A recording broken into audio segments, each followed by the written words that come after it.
This episode of the podcast is also sponsored.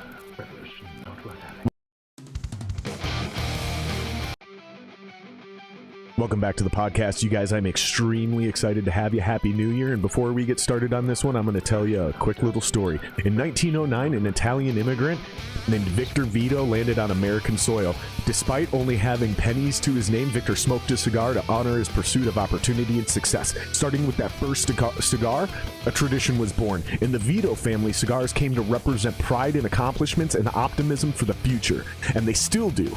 More than a century later, Victor Vito's great-grandson Marco honors his heritage with Marco V cigars. Marco and his team's commitment to quality, flavor, and construction have established the company as a premier boutique cigar brand.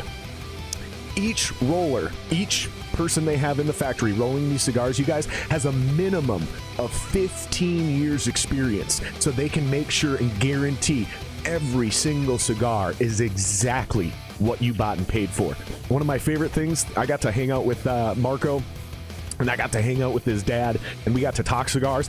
And there's a quote right on his website, but he says this is like a real thing. This isn't just a cheesy sales spiel, you guys. Too often with mass manufactured cigars, you don't get what you pay for. Marco V cigars deliver a perfect smoke every time, and I can actually back that up.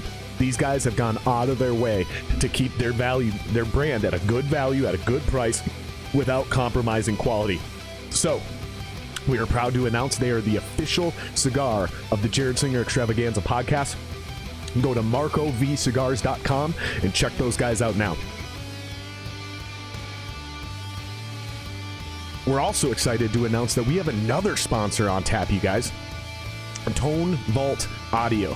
Okay, Tone Vault Audio and Media was formed as a recording studio business by musicians in active gigging bands doing work over the years in multiple facilities as well as in a mobile fashion simultaneously while playing in live gigging bands. Tone Vault staff has the experience to know why quality, performance, and longevity of cables is the most important thing, as well as the demands needed for a great go-to top-of-the-line product for all of your professional project needs as well as live music applications.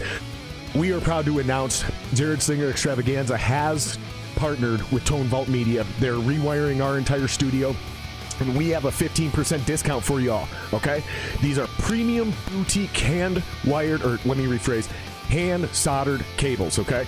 Premium, top-of-the-line, hand-soldered cables, boutique company, right here in Minneapolis, Minnesota. I want you guys to go to www.tone-vault.com/JSE, and you can use the promo code SINGER, let me rephrase this, the promo code 15SINGER, that's 15SINGER, and you guys can get 15% off the Tone Vault products.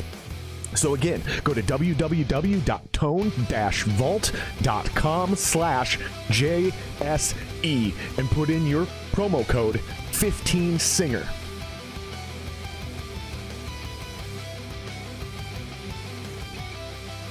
All right, and this episode of the podcast is also sponsored by Shooter Lube. You guessed it, America's best gun care system. With the military-grade cleaning solvent, we have you cleaning your gun better than ever.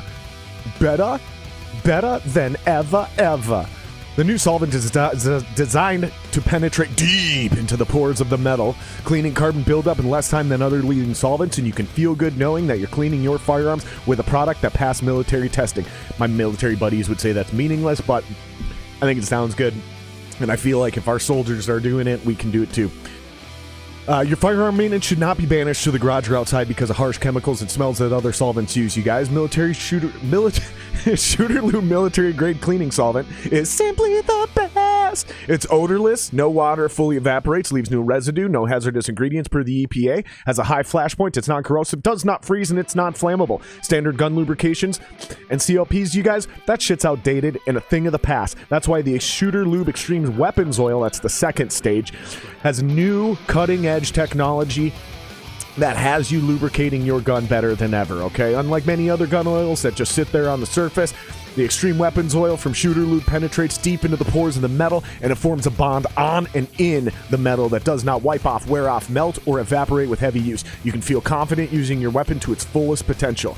knowing that it's protected, fully protected from wear and corrosion. It's biodegradable, non-flammable, non-toxic. It's 100% synthetic, low odor, non-staining, rust and corrosion protection, and it reduces wear and friction.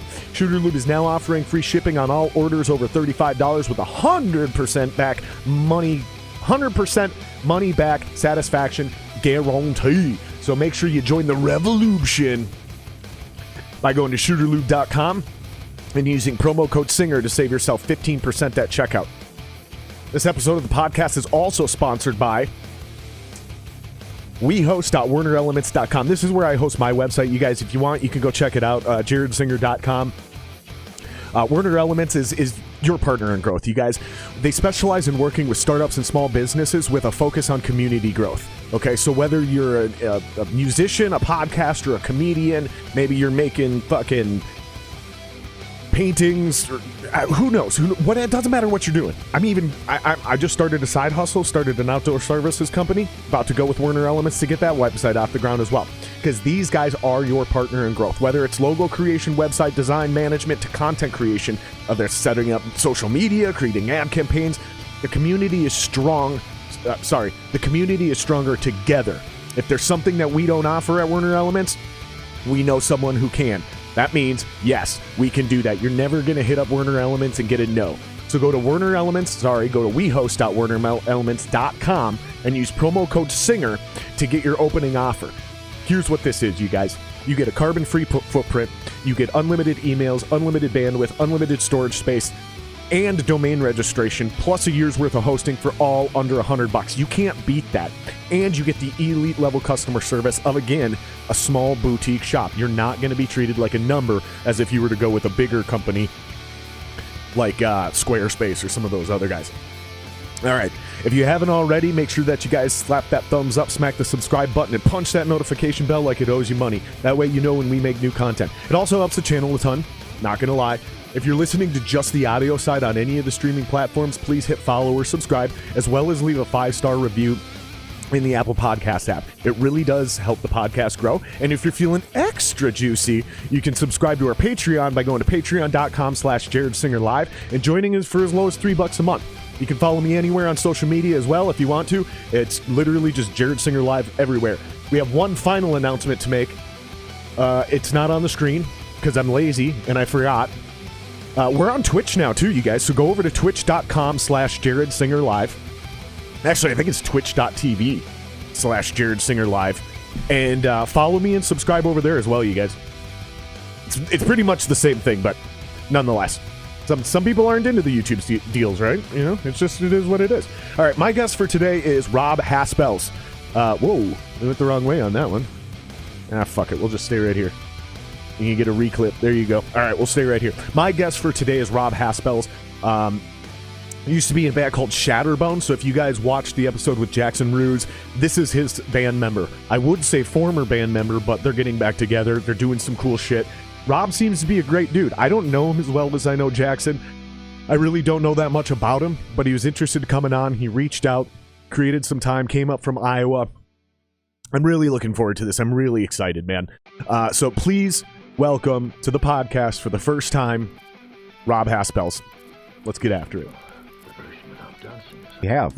Because, dude, honestly, man, I think that's like one of the cooler things I've seen is when people figure out how to incorporate the two, right? So it'll be like opening band is the cover band, and then in the middle you bring up an original band, let them do a full 40-minute set, and then you close out the night with more covers.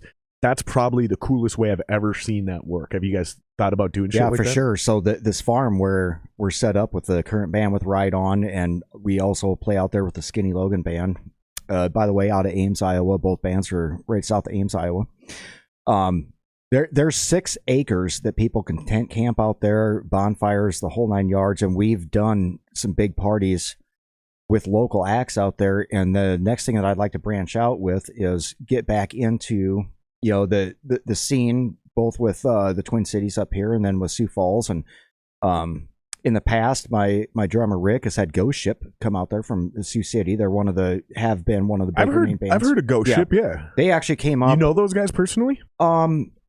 It's been Intimately? a long time. Sexually? No, none of that. It's been a long time. Their first time playing in the Twin Cities, they actually opened up for us at Station 4 in St. Paul, and I want to say that was somewhere around 2003 or whatever. So you do know them quite intimately. Yeah, something like that.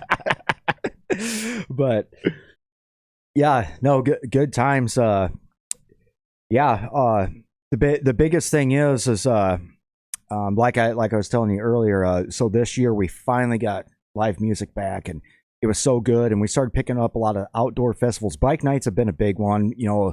Like motorcycle bikes? Yeah, yep. So just to clarify for anybody who's confused, when we say bikes, we mean motorcycles. Yes. Bicycles are fucking bicycles. Yes. And somebody says, oh, I ride bike all the time, they're talking about a motorcycle. And bicycles do not belong on the freaking highway. I'm sorry. I don't think they belong on the regular fucking residential streets. Get them out of there so I don't hit them, right? No, I ride a Harley Davidson. I'm a Legion rider with the Polk City American. What kind of Harley you got? I have a 2001 Road King. Oh, nice. And I've got a $7,000 engine build in it. I've actually drag raced and won some trophies with it. Now, I can't remember. I can see it in my head, sort of. Is the Road King, is that closer to the Softail? Or is that closer to the Fat Boy? Okay, so it's closer to the Fat Boy because the Fat Boy, has the front fender on it and it's got solid rims and everything. And a huge back tire. So I do not have the huge back tire. I've just got the bigger. I don't have the skinny tire up front. I've got the regular tire up front, regular tire in the back. But because of the torque I have after that engine build, I had to go to mag rims because when I still had the original spoke rims, the Road King Classic rims on there, it broke all the spokes in the back tire when I did a burnout because there's too much torque. So I had to go to mag rims on it. But speaking of bike nights, so there's a bunch of motorcycle clubs and motorcycle organizations down there. And this past year, we played a ton of bike nights with the Skinny Logan Blues Band and also with Ride On with the rock band. And everything was just off the hook great. And then one day, Aaron Logan, Skinny, who plays in both bands actually, he just couldn't. So his nickname is Skinny. Is Skinny. And that's where the band name came from. Skinny Logan. And he is Skinny. And the Repeaters? Skinny Logan and the Repeats. Oh, Repeats. Yep. Biggest blues band out of Central Iowa, out of Ames and everything. And yeah, I'm a metalhead, but now I've always liked the blues. And playing bass in a blues band, you're driving the train, right? So the drummer's keeping the beat, but there's so much stuff going on. We've got Skinny on the lead guitar and vocals. I mean, we do a bunch of Stevie Ray Vaughan, but really, if you look at like Magic Slim and the Teardrops, if you ever listen to that band, that pretty much sums up what we do, and we play it different every time. But when you're a bass player in a blues band, you are actually driving it because there's so much stuff going on with the harmonica player. During the summertime, we actually have a guy in a Hammond B3 comes up from Florida and joins us. I mean, we're just doing it up Joe Bonamassa For people style. that don't know, what's a Hammond B3? Okay, so it's an organ that has a Leslie speaker. So really, it's actually a Nord keyboard that replicates that, but we do have a Leslie that we hook up when we need to just to get that extra effect. So it's old school. But Skinny was just having a real problem eating, drinking, swallowing, breathing. It turns out he ended up having 4 tumors cut out of his neck. In fact, one of them was wrapped around his carotid artery. And just 2 weeks ago, he finished up 44 rounds of chemo. You're telling me that. That's insane. And he's in therapy now, learning how to eat and drink again through his mouth and doing speech therapy, vocal therapy. But he's declared victory over cancer. And hopefully by summertime, I think it's real ambitious to say summertime, but he's wanting to get back out and try and start gigging again. He's always talking about, this, that. He just bought... He just went and bought another Paul Reed Smith. Oh, nice. And he's a Strat cat, and he's got like one of the original Blackie style Eric Clapton Strats. He's got a new Marshall stack for the rock band, and he's got a couple old Fenders that he uses in the blues band. And it's just fun, and the pay is definitely there, But in terms of this farm, yes, you could have 300 people out there tent camping. You could bring in RVs, bonfire, BYOB, and we have a 13,000 watt sound system with all the lights and everything else set up in this Morton building. It's just easy because there's no setup. All you got to do is just show up, throw whatever you're playing on stage, jam, kick the doors open, and a huge farm acreage. I mean, it's just perfect. And I'd really like to start getting some original acts down there again. And I'd like to start also doing some original music again, and doing some recording at some point in time. It's been a long time since Shatterbone. I'll tell you that. Let me ask you, how'd you get into music in the first place? Well, I started. So when I was young, I've been adopted 3 times. I was adopted out of the hospital, and then I was adopted by my second mother and my second father. Second father was killed in a truck and train accident when I was 18 months old, so I lived with my mom until I was about 4, and then she met my third father I got now. Moved out to the farm in northwest Iowa, and there was an upright grand piano out there. So I'm like 4 years old, going on 5 years old, but that thing fascinated me. And I'd sitting there trying to figure things out. So at 5 years old, they actually started me on piano lessons, which I took piano lessons up until the age of like 21. Wow. And it was all like classical and everything else. But, I throughout learning to read sheet music and everything else, I picked up on some of my favorites, Elton John. I mean, as cliche as it is, was a good piano player, but even, the piano music and Journey, the piano music that you would have. And then when I became aware of metal and what was going on, just the keyboard aspect of it, that was when they actually got a real organ in the living room. So we had a piano and an organ, and now I could sit down and I could listen to, you get into the 80s, some of my favorite bands, the progressive stuff like Queensryche, and hear the orchestrated stuff, figure that out. So that got me going. Also around probably about 7 or 8 years old, they finally got me a really cheap, and it was like a 3/4 scale. It was a Norma brand acoustic guitar. I never got lessons on that. I basically taught myself, and then some older dudes that were blues players from way back in the day that went to my parents' church and everything, they started hooking me up with some electrics here and there. And, hey, learn this. Listen to this dude. This is Eric Clapton. This is Cream.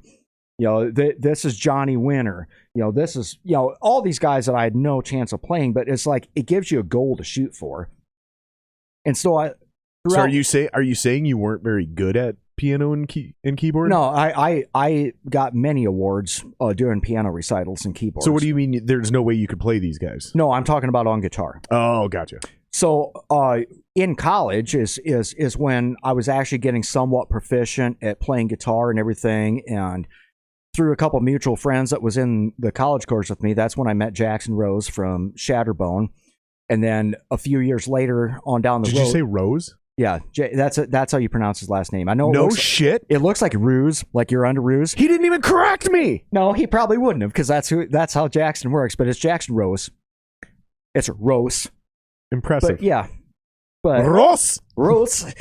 Yeah. Shout out Jackson. But fuck that guy. No, I'm just kidding. I love Jackson. I'm just kidding, dude. So we maintained a friendship. After I got back out of basic training in AIT for joining the National Guard in 1996, I got back out of training in 1997, moved to Spencer because I was working at Spencer Diesel Injection Turbo, rebuilding injection pumps, turbochargers, fuel injection nozzles, what have you. And I moved into an apartment complex where there was a band called 729, which at that point in time was a pretty well established and very popular and always hired gigs every weekend type of cover band in Spencer. So I started guitar teching for them for a while, and then as things went on, the bass player and guitar player, both respectively, you never knew which one of them was going to get drunk and not be able to finish the third set first in a gig. So I actually picked up, the bass player actually went to jail, did a 30-day stint for some thing that I think it was like tax evasion or something. It's something really goofy. You ain't doing 30 days for tax evasion, bro. It's something way less. It might not have been that, but there's something that he really fucked up, and he didn't pay his fine. There's no way. He didn't pay his fine, so they gave him 30 days in county. And it's like, we have a gig at the Regal Beagle in Okoboji this weekend. We have no bass player. We're not going to get a bass player. I picked up that Fender jazz bass, and within 5 days of practice, and about every night with hardly any sleep, I played the bass on that gig. And the first time I ever did it, because I always, kind of moonlit as a guitar player. But then as things progressed, I would just start filling in here or there a guitar, bass. Sometimes we did a gig where I put my little Marshall up and just did rhythm guitar. Meantime, working on my leads the whole time. So then when that falls, I'm starting to get disinterested. I get with Jackson and the guys in Nuclear Winter, and we start up Nuclear Winter. And it was half covers, but also doing originals. And that had its stint. And the last drummer that we had was Peanut, Jason Bork, that ended up being the drummer for Shatterbone.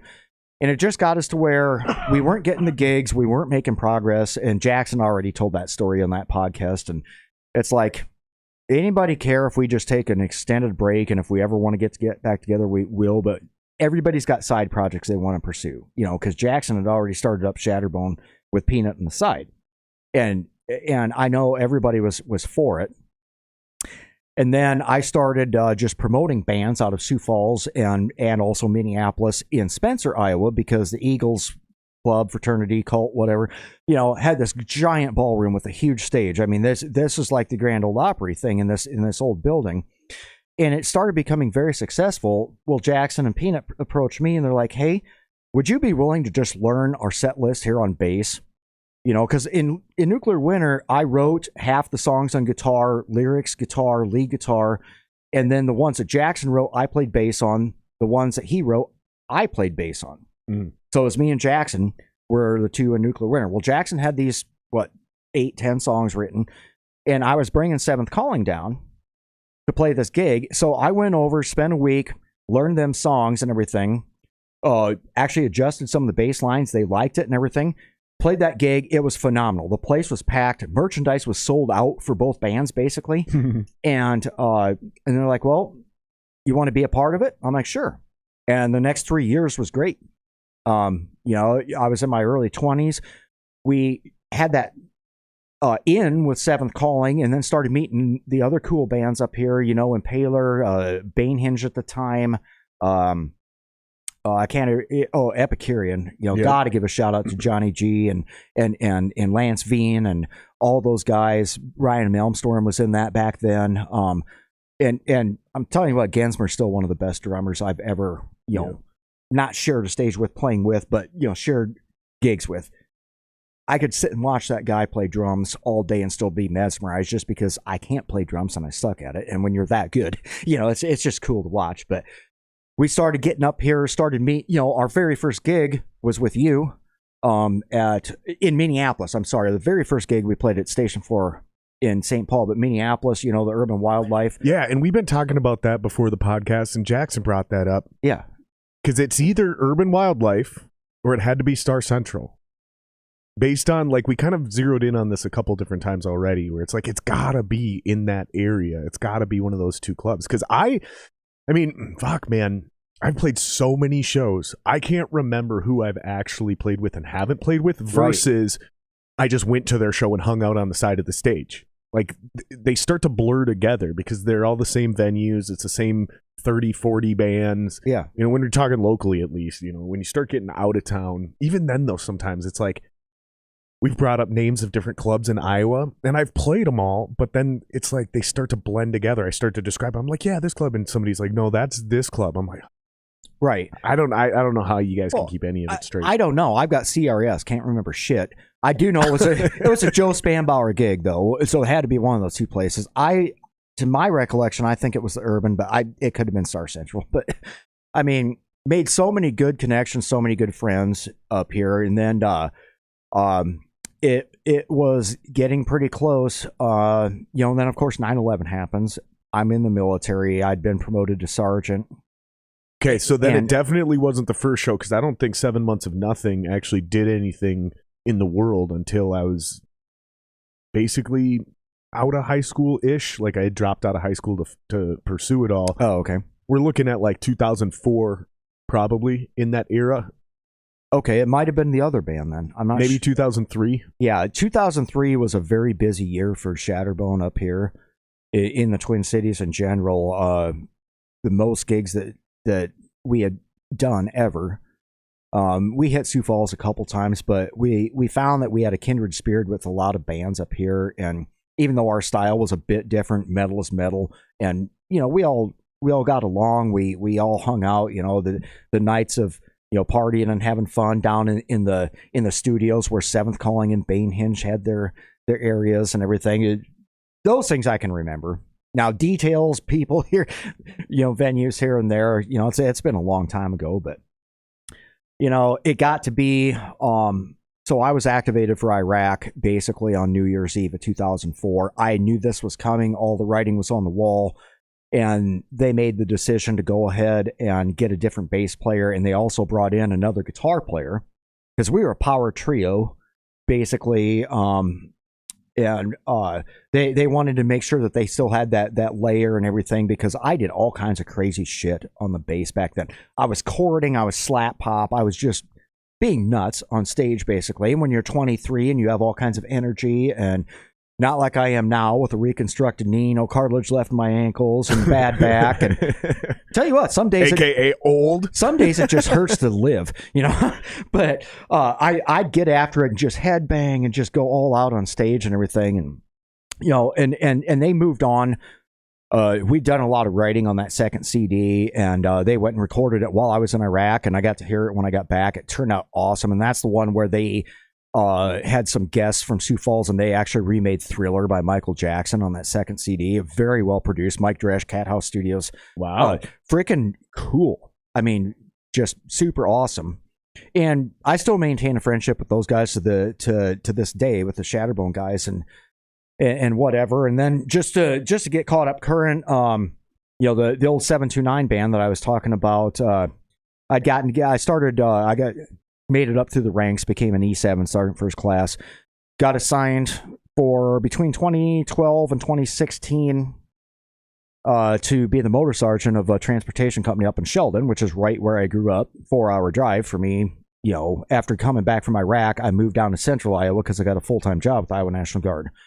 And so I would go up, and I would get up there twice a month and started hanging out. We'd just start jamming at night. I'd go back to Spencer, stay with those guys, and like, yeah, we should get this thing back together. And then Chevy, the drummer, passed away unexpectedly of a heart attack or something. And we ended up grabbing one of the other really, really good drummers from Spencer, very well known. His name is Brian Peterson. Play very proficiently and had an artificial leg, but could still do 30-second notes on the double bass. What? The way he had it set up, you would look at this and how is this even possible? But with just still, again, another drummer that you just really want to watch and go, how the hell does he pull this off? But we got the 729 gig back going, and then I played lead guitar on that. Opened up for Hairball a couple times, and Spencer did some gigs around the area, but then I got reassigned again. Wasn't going to be able to get up there. It was a 3-hour drive every time we had practice. 3 hours to go to practice. Now that's, and stepped down, and then got with my buddy Rick. His name is Rick Love, actually. Pretty well known around Ames, Iowa, Central Iowa. His name's Richard Love. I know, right? So his name's Dick Love. Yep. And if you looked it up in the phone book, it'd be Love Dick. But sorry, guys, I'm still 12 years old. I know.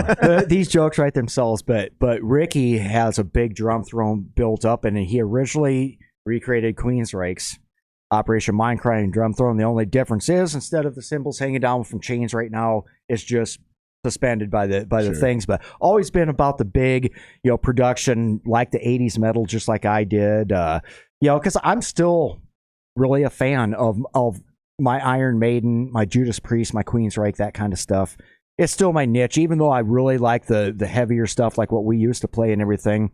It's always kind of been my go-to. Now, finding a vocalist to sing it, that's always your issue, but finding any vocalist, period, is an issue. It's always been an issue. And then 3 years ago, I started playing. I met the guys in the Skinny Logan Blues Band on a New Year's Eve thing. I actually jumped up because they were just doing like an open jam. So I jammed guitar with them, but they had a bass there, so I picked it up. Like, well, you're a natural at this. I mean, all I got to do is tell you what key we're playing and what, is it a shuffle in G or is it a samba, whatever. And I'm on it. And it's like we've played together for 10 years. So I picked up the second gig. with those guys, and then that's kind of been the mainstay. And I've always, I grew up learning from guys that played the blues. Switch over to bass because, to be honest, I enjoy playing bass because, as much as I like guitar, it's not very hard for me to find at least 25 guys that could just play circles around me. Sure. And I'm good enough to be a bass player in, a person's band. Could you go out and find somebody better? Yeah, but I'm definitely serviceable on that, and I have fun with it, and I'm pretty creative with it. And right, and like, could you find somebody better, dude? That's not fair. Of course, right. We could say that about anybody about anything. I mean, fuck, dude. I feel you though, man. But that's that's where we're at right now. So my hope is, Skinny makes a full recovery. Cancer sucks. Fuck cancer. I lost. Shout out to you, Skinny, man. Lost my mom to cancer. Had a near call here. There's just, God, the sooner we can find a cure for this disease, the better off life is going to be for everybody. Because if you haven't had it, you definitely know or have lost somebody that has had it, and it's devastating. Yeah, the problem is Big Pharma makes more money by treating things than they do curing things. Oh, of course they do. Which is another reason I don't trust the fucking current vaccine, because it's like they're not going to make any money off coming up with an actual cure for coronavirus. Yeah. They make a lot of money off giving you something that you need to re-up every 6 months, though. Oh, absolutely. Like, I don't trust Big Pharma for shit. Well, why is insulin prices... my mom was also diabetic. Why are insulin prices what they are? Great point. And... you look at the new vaccines, messenger RNA vaccines, and you got your certain segment out there that thinks, oh, it's going to change my DNA. No, it actually there is no chance of it. But if it could, that means we could cure cancer if we could change people's DNA. That would be freaking awesome. I can't wait till they come up with a way to alter DNA. That's a good point. I mean, CRISPR, they technically have that, but that's like from birth and shit. That's not currently changing what's going on in your body, but. Think back to Dennis Leary's old stand-up comedy CD, No Cure for Cancer. I love that fucking CD, the asshole song. Yeah, dude. Talk about iconic, man. When people bring it, and we talk about comedy on this podcast quite a bit, because I'm a pretty big comedy fan. And I am too. Man, Dennis Leary is one of those ones we always forget to bring up, because when he was in his prime as a comedian, he was unstoppable. He was a fucking force, dude. And then he got just really successful as an actor, and said fuck it. By the time he came up with that Rescue Me thing, I don't think he has any desire to ever go back into stand up now. Yeah, I mean he's got it made, but I mean I just loved his perspective on stuff. It's so animated, and I mean that'll never get old ever. I mean, there's some good comedians out there now, but you look at the old greats, from the Chris Farley, Adam Sandler era, and then you got Dennis Leary. I hesitate to put Howie Mandel into that category, but I mean... For some people, he was right there, dude. Yeah. But I always personally enjoyed Howie Mandel for comedy. Did you see that Comedy Store special? I think it's on Showtime. I haven't, no. Dude made a documentary about the Comedy Store, and he goes back and interviews all those cats, including Howie Mandel and even Jay Leno. Jay Leno apparently was an absolute tyrant of a comedian. Like, not tyrant as in like he was mean or loud, but he was leaps and bounds above everybody else as far as actual skill went. Like, every night he went out, he fucking killed. Yep. I've heard Rogan talk about, well, that's because he has one act, and he's got the act and that's it. I don't know, because there's a lot of people that can't kill no matter what. I actually just watched another one. I think it was on Showtime as well. Might have been on Amazon Prime. I can't remember, but it's called I Need You to Kill. That's the name of it. Okay, I've got Amazon Prime. I'll have to check it out. I think it's on Amazon. It's either that or it's on Showtime, but it's called I Need You to Kill, and it's actually about the guy, fucking Lou something. He's from here. He runs the Acme. Oh, really? Right down the road. Okay. Yeah, and it's about him, and it's him, Tom Segura, one of my favorite comedians and podcasters, and two other guys. One's named Chad Daniels. He's actually from Fergus Falls. Oh, okay. And then there's another dude, can't remember his name, something Lee. But they go over to Asia, and they did a quick little 6-show tour over in Asia in 3 different cities. And there's a lot of those guys that, unlike what I've heard about Jay Leno, Like some of these guys just don't kill some nights. It's the same set they're performing, but they don't kill. There was something special about Jay Leno, and it basically just kind of like what I took out of that Comedy Store documentary was there's a reason Jay Leno became the Tonight Show host. There's a reason David Letterman became the late night show host, because these guys were on another level versus everybody else. It was like, and then you got like Kinnison. That's next level shit there. Yeah, because like even Letterman talks about that. They go, well, did you ever go back to do more sets? And he goes, no, because by the time I was willing to go back, it was the Kinnison era, and I wasn't going to be a part of that. Like, screaming at the top of your lungs. Right. I mean, how many comedians have actually sat there and remade Wild Thing and had a music video for it and killed it? Right. You know. But that's a great example. So, yeah, and sorry for coming in here all decked out in my Viking stuff. I did the stadium tour this morning, which was how'd that go, by the way? Pretty awesome. Yeah, got some pretty good pictures, and going to my 5th game to watch the Vikings do Vikings Your 5th game things. this year? Yes, my 5th game this year. year. You're a season ticket holder, right? I am not. No. Oh, you're not a No, season I'm ticket not. holder, so Nope. you just buy tickets. Yeah. Lots of years I've had lots of military conflicts with games that I've wanted to go to, and it just worked out this year as to where I have been able to come up for 4 of them. And, you know, of course, people watching, they can see I'm in the Viking World Order fan club. So you're now the 3rd VWO member we've had on the podcast. Probably. You had Diggs, and who else? My Uncle Sam. Oh, Sam Cooke, yeah. And so 2 of you are by pure coincidence. You and my Uncle Sam, pure coincidence. You guys happen to be in the VWO. That is not how or why you guys asked to come on or were invited on or whatever. Diggs is the only one that was brought on as a VWO member. Like that was kind of the point of bringing him on. And it's funny because that was actually in response to some people very close to me finding out that Sid Davies was going to be coming on the podcast, which he never made it on this year. Right. I don't want to go into why, but right. He'll probably end up coming on next year. But well, that'll be interesting. You know, Sid did knight me into the VWO before he left. We'll just put it that way. I think Diggs covered down on that pretty well, and I'm not going to get into that. But I mean, we can if you want to, dude. There's not really. I will tell you everything that Diggs said on here was factual, and Sid's about Sid.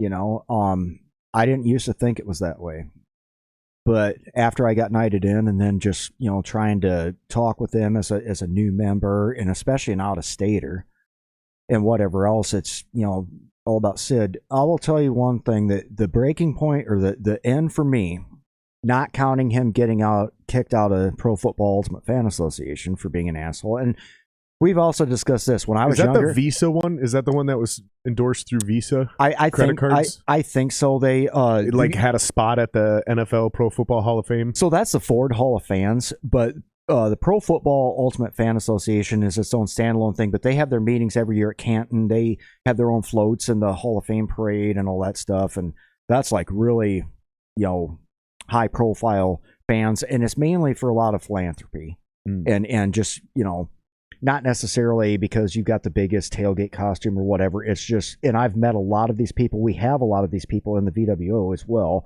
and it's because you're a fan of fans, and you do a lot of philanthropy work, a lot of charity, and you're just generally hospitable. You're trying to change the environment in the stands. It's against bullying. It's against fans, against violence type of thing.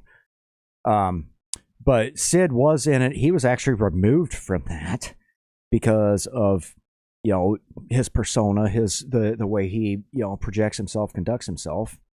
And I was able to let that slide. The president of that is Steve Tate, and he's a Packers fan and very recognizable. He's got a beard. He's the guy that has that cheese head that says NFL owner on it, right? He's always on TV, right? Mm-hmm. Except this year because of some health issues and whatever. Sid decided he was going to go out and get a tattoo of what was clearly Steve Tate in his armpit, circled and crossed out in red, like a poison and control it's like, sticker. all right, and you guys, these two used to be friends, and I'm like, okay, this is out of hand. I'm off the Sid Davey bandwagon, and I had nothing to do with how that worked out. But at the end of the day, Sid Davey ended up not being in the VWO anymore. things were restructured with division leaders and everything. And actually, this year I became one of the Army division leaders in the VWO. I'm in my 5th year of doing this, and I've made more games this year than I have in a long time. Wait, what does that mean? You're the Army division leader of the VWO? So there's divisions of the VWO? There is. So just a little story in the VWO. There's a lot of veterans, prior service, and current serving people in the VWO. So we actually Is that why you're all fucking nuts? Pretty much. Makes yeah, sense. I mean, we're that's why we're not afraid to get goofy as, all this stuff going on. But there's an Army division, Marine Corps, Air Force, Navy, Coast Guard, Special Ops, Homeland Security, and the Valkyries, which was originally the ladies division, but ladies are in all the divisions now and everything. That's kind of how it was all set up and structured. But you guys are so progressive. You got rid of your ladies division because no, it just incorporated it still them into exists, all of them? but some of the recent ones that we've come in have wanted to come into Army, or they've wanted to go to Marines and stuff like that. So yeah. So we're doing that. Each division has 5 leaders, so that you all have a tie-breaking vote. But the reason why we have those divisions is because it's about a 490, 480 person club. When we're bringing in new prospects and everything, the way it works now is a person gets nominated, they submit a biography, they prospect for 1 year, and the division leaders will approve the bio and start the prospecting period. And then at the end of that 1 year, then all the members of each division will vote yes or no, and then they'll be brought in. Like, I'm never getting into the VWO because I'm not doing any of that. I'm not writing a bio. I'm not prospecting you're not for a getting year. a I ain't tattoo. paying my dues. I ain't getting no fucking tattoo. Nope. but look how cool they look, though. I mean, and you can design whatever you want. But like, for instance, the last prospect I had got his votes, and I'm knighting him in tomorrow morning. In lot 53, 9 o'clock in the morning, I'll be the one that drops a sword on his shoulder. We got a couple of them going in, but yeah, it's just cool to. And this guy lived in San Diego. He actually moved to Minnesota, traded off San Diego, moved up here to Rosemount, and has his family. He's a travel agent, so it works with what he does with this line of work. But he's looking forward to going down there in the negative 10 degree, negative 20 degree temperature and getting. Is that what it's supposed to be tomorrow? Yeah, it's going to be bad. He's looking forward to. I was just about to be like, maybe I'll come down and hang out tomorrow morning because I've been doing these what I call fan in the stands. Yeah. So I throw the game on the TV, and I highlight the little graphic at the bottom, close everything else out, and then it's basically me just dicking around, smoking cigars, drinking beers, watching football. But people, if they want to come hang out, they can queue up the game. Because dude, everybody is super annoyed with commentary now. You know what I mean? Like the TV announcers, they all fucking suck. So mute it. And come hang out with us. That's basically what you do is you mute the game, watch the real game, put it here, sync it up using the clock thing. And yeah, I was like, maybe I'll try to figure out a way to go hang out with those guys tomorrow morning and then make it back here and still do a fan in the stands by the time game time comes. But I don't know, man, if it's negative 10, negative 20, ain't trying Well, to do here's all the that. thing. We'll have some tents, we'll have some heaters, and we've got several like truck, vans and stuff like that are heated. So we'll be outside a little bit. Then everybody you guys cook food and shit? Yep. Nice. That's where it's at. I did tailgating pretty seriously, like really seriously, for about 2 years. And the crew I hooked up with was in the purple lot under the billboard right next to the stadium. And dude, it was fucking cool, man. It got to the point where I bought that kegerator, made my own homebrew, brought that fucker down there, and we had because it was fall time, we had a 5-gallon of a pumpkin that I had made, and then we had 5 gallons of what I called my Mexican hot chocolate. So it was a double chocolate milk stout with jalapenos in it. And so it had just this very light little burn it wasn't spicy, but it had just this little like afterburn, and it was awesome. They were perfect for the cold weather, fall games. It was fucking awesome, dude. I never told you how I was this close to actually having a craft brewery started up in Polk City, Iowa, did I? Oh, no shit, no. So a buddy of mine retired and had always done home brewing and everything. Came up with 7 really good flagship recipes and had 33 total. And we actually had an LLC created, funds allocated, all this other stuff, and was ready to put a brewery into Polk City, Iowa. The problem is the building that we were going into and our only option got done 3 years after our window closed. We never did get there, but yeah, we had an awesome English ESB. It was called Liberty's Forge Brewing, and we had some great concepts, some great labels. a great ESB, a great stout, a great porter, a Czech Pilsner, some really, really good things. I wish that could have happened, but yeah, it just never materialized. But I mean, technically, you could always reapproach it. Yeah, now they have Fenders Brewing in Polk City and whatever, but it's always been in the back of my mind. Things come and go as fads. I think craft brews and local breweries aren't a fad. I think they're going to stay. I agree. It's just is the quality of the product up to where it needs to be able to compete and make a profit, not show a loss every year, basically. The best thing to do is to come in. The best thing to do is come in after a boom has officially died. Yep. Right? Like, obviously, the best thing to do would be at the beginning of a boom, but it's almost better to come in at the end of a boom, because if you come in at the beginning or during a boom, whether it's the cigar boom of the 90s or whether it's the craft brewery boom of the basically, 2005, 2008, all the way through a couple of years ago, essentially, markets become oversaturated with things. Yep. And then there's like a, what would you call it, an implosion, where not only is there no more room for new people, but like established ones go under. Right. But the point is like you can come in after that and you can grab a master brewer, you can grab a good building, you can grab a bunch of equipment and shit, and as long as your model is sound, you're probably still going to end up being fine. Yeah. Segue back real quick to that tailgate tomorrow morning. Normally, what was supposed to happen is we have a friend that's a Packers fan that's a DJ, and in fact, I met him halfway and sold him a set of 18-inch Harbinger subwoofers. And I was looking forward to him having that stuff up here. He's not going to make it in the morning, but normally we have a DJ, about 6 gallons of apple pie shots, the beer all lined up, lights going, because at night games it's cool because we literally have loud music pumping, lights going, everybody's line dancing in the lot. It's a heck of a party. And yeah, it's going to be a little bit cold in the morning, but I'm telling you what, if you want to come down to lot 53 in the corner of Portland, Washington, there, what's that? Oh, what is that bar? Of course, I would have a brain fart. The bar with the big ass parking lot, right? Yes. I think I know exactly. Right across from the fire station. And it used to be They're building. It used to be Matty B's. Yeah, they're building. Oh, it's Pints. I'm sorry, the bar's Pints. And they're building more of the fire station on the one end of that.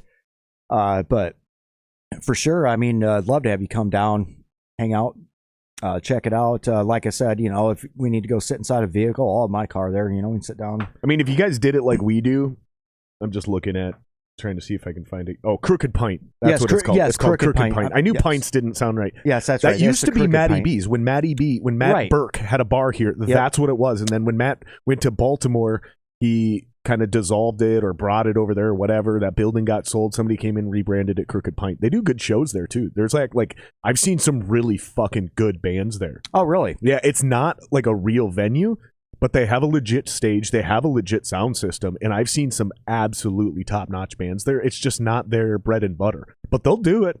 They'll have some fucking bands in there, man, especially if they know you can pack it out. They'll fucking do that shit. I think it's almost impossible during the football season, though. Yeah.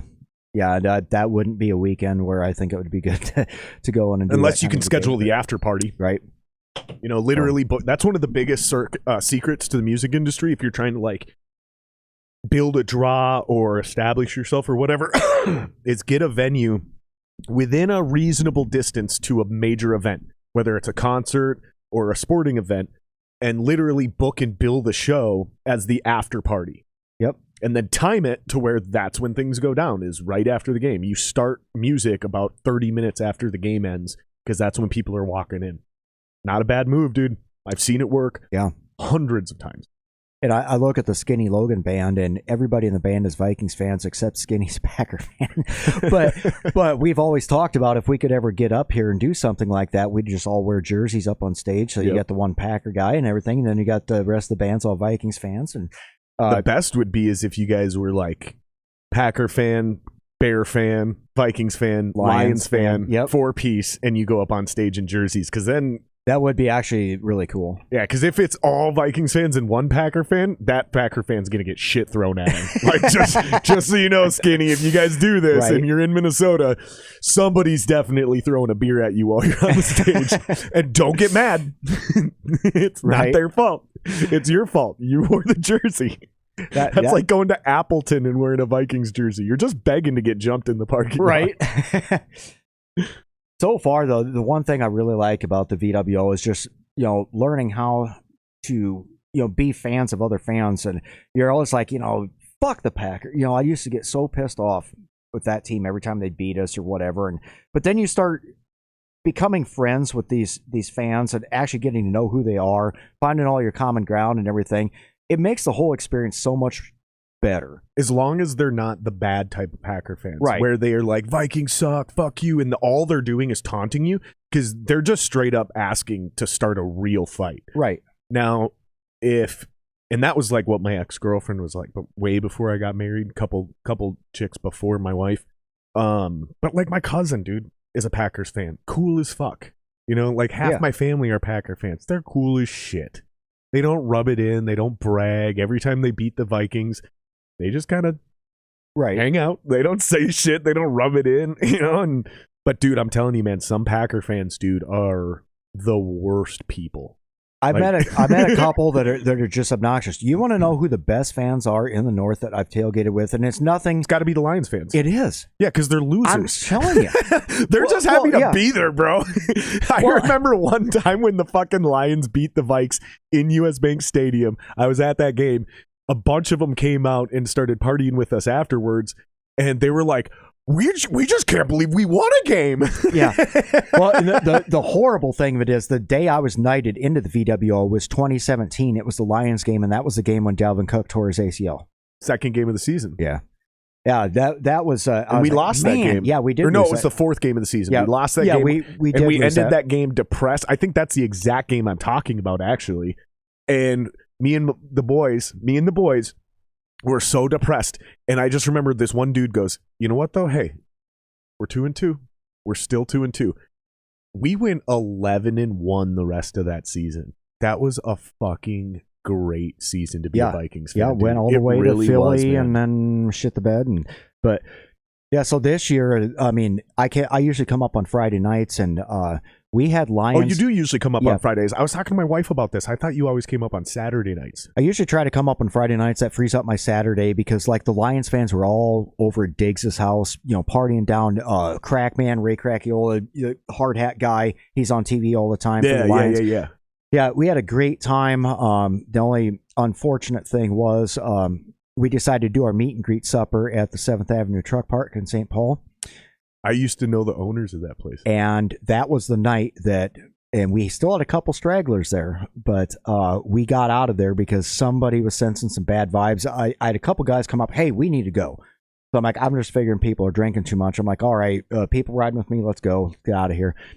That's when they went in and shot the place up. Yeah. And one of our VWO members, a former Army and combat medic, was instrumental in disarming one of the shooters, and then provided first aid and care to a lot of the shooting victims, and whatever else. Was really instrumental in helping coordinate all that stuff. And he don't want the recognition. I'm not going to say his name in the podcast, but we definitely recognized him a couple games later in the lot with for his actions. Nothing less than heroic, and like I said, we have a lot of former or prior service military and everything in the ranks, and that was an otherwise damper on what ended up being an outstanding weekend. It's always so much fun with the Lions fans, and it's like I tell people all the time, it's like you're running around, and let's just use the Packers for an example. I mean, the Bears actually had 9 NFL championships before they won their 1 Super Bowl, so these teams also existed for 40 years before we did. But it's like you talk about. And TV irritates me. These announcers, the Packers have the best fans. No, the fuck they don't. They have loyal fans because it's not hard to root for a team that has 13 championships of some variety or another, whether it's the 9 NFL championships and 4 Super Bowls, whatever. Well, and they also were the only relevant team in all of Wisconsin sports forever. The Bucks were a joke until just a couple of years ago. The Brewers pretty much have always been a joke until just a couple of years ago. It was the Packers and nothing else. Yeah, that's not hard to do.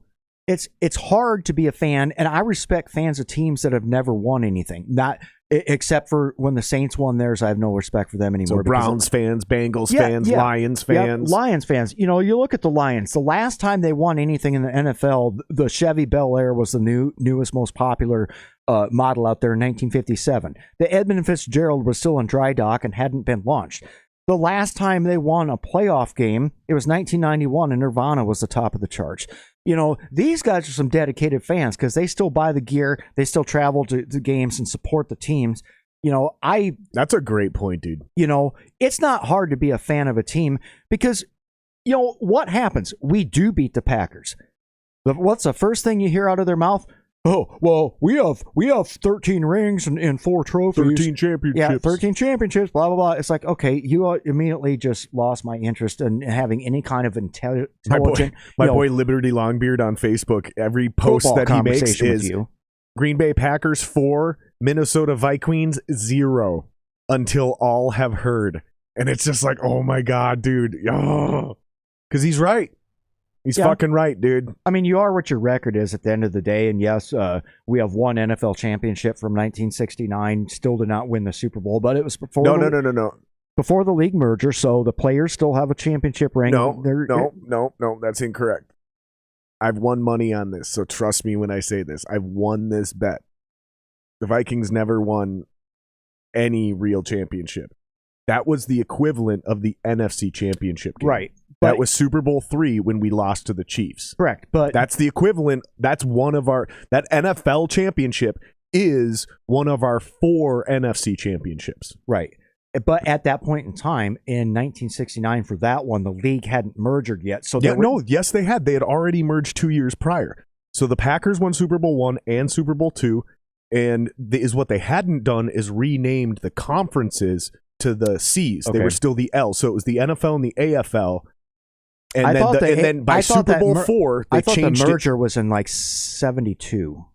No. So I could be wrong on that. Basically, is what happened was when they merged the 2 leagues, okay, and actually I think it was Super Bowl IV because I think Super Bowl III wasn't that the Jets? Yeah, it was. Yeah, that's when Super the Jets Bowl beat the Colts. Was the Kansas City one. Yeah, so it was played in 70, but it was the 69 season. Yeah. So exactly. So the Vikings in Super Bowl IV, that was the last season they referred to the 2 conferences as their former league names, meaning NFL and AFL. As 2 separate organizations. No, they were one league already, okay. But it was the last year they called them that.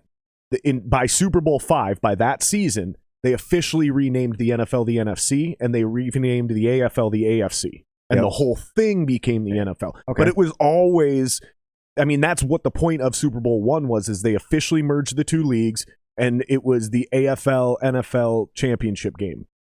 That's what the Super Bowl is. I don't even think they called it the Super Bowl until the second one, maybe even the third one. But you're right. It is the equivalent of being the NFC champions, which we got 4 of them. It makes us sound like losers when we go, well, we got 1 championship, but it was before they called. Stop. No, we don't. We don't have any championships. Not one, unless you want to refer to the conference championships as a championship, which it's not. It's not a championship. I mean, no other sport does that, right? Right. I mean, no, they do. East champion, AL champion. In terms of just accolades, I was wrong. I misspoke. If you Google it, Google will tell you that the Vikings were the '69 NFL champions. But yes, was it really just the NFC? Yes, that's exactly correct. Yeah. So, and I don't mean to be a dick about it, but let's not. We are on the internet, and I don't need a fucking litany of comments in the fucking chat going, "You guys don't know what you're talking about." Right? Fine. We'll make our corrections as we go, so you guys know that we're not trying to embellish. We know the Vikings are losers. I have CRS, can't remember shit, so it's all good. I'm good with corrections and fact checking as we go. It's necessary. How'd you get into football in the first place? Like, what was it that drew you to football? Because clearly you care more about football than any of the other sports. Yeah, I'm not real big into, when I was in high school, I did like wrestling, track, cross country. Wasn't ever big enough to play football, always liked it. I liked doing it. When I was in Iraq, they had an intramural league within the 3rd ID, the 10th Mountain, all that stuff. And I'd gained a bunch of weight then, but we're talking 10 years after I graduated high school. I always grew up watching it. So in Northwest Iowa, we had 4 TV channels on some bunny ears. Channel 4, 9, 11, and 13. 4, 9, 11, or 4, 9, and 13 were the same. And 13 was KSFY out of Sioux Falls, and they had the Vikings game on every Sunday after we got home from church and whatever. So naturally, got into that. I actually had a picture. So you could have easily been a Packers fan if it would have been the Packers. Yeah, if I lived in Northeast Iowa instead of Northwest Iowa, I probably would have made even a Bears fan. I grew up 30 minutes south of Worthington, Minnesota, and about an hour from Sioux Falls, South Dakota, and that's what they had was the Vikings. That makes sense. And I even have a picture of 1978 when I was 1 year old, sitting on my aunt's lap out at my grandma's old farm watching the Vikings on TV. So I kind of got bored into it, and more or less a casual fan all throughout high school and everything. Always liked the Vikings. Really started seriously getting into it as soon as I was able to get my own cable TV. Moving out on my own after I was 18, I'm like, yeah, now I can watch the Vikings every single Sunday. Nobody's stopping me from this. When they drafted Randy Moss and got him, you grab me one too.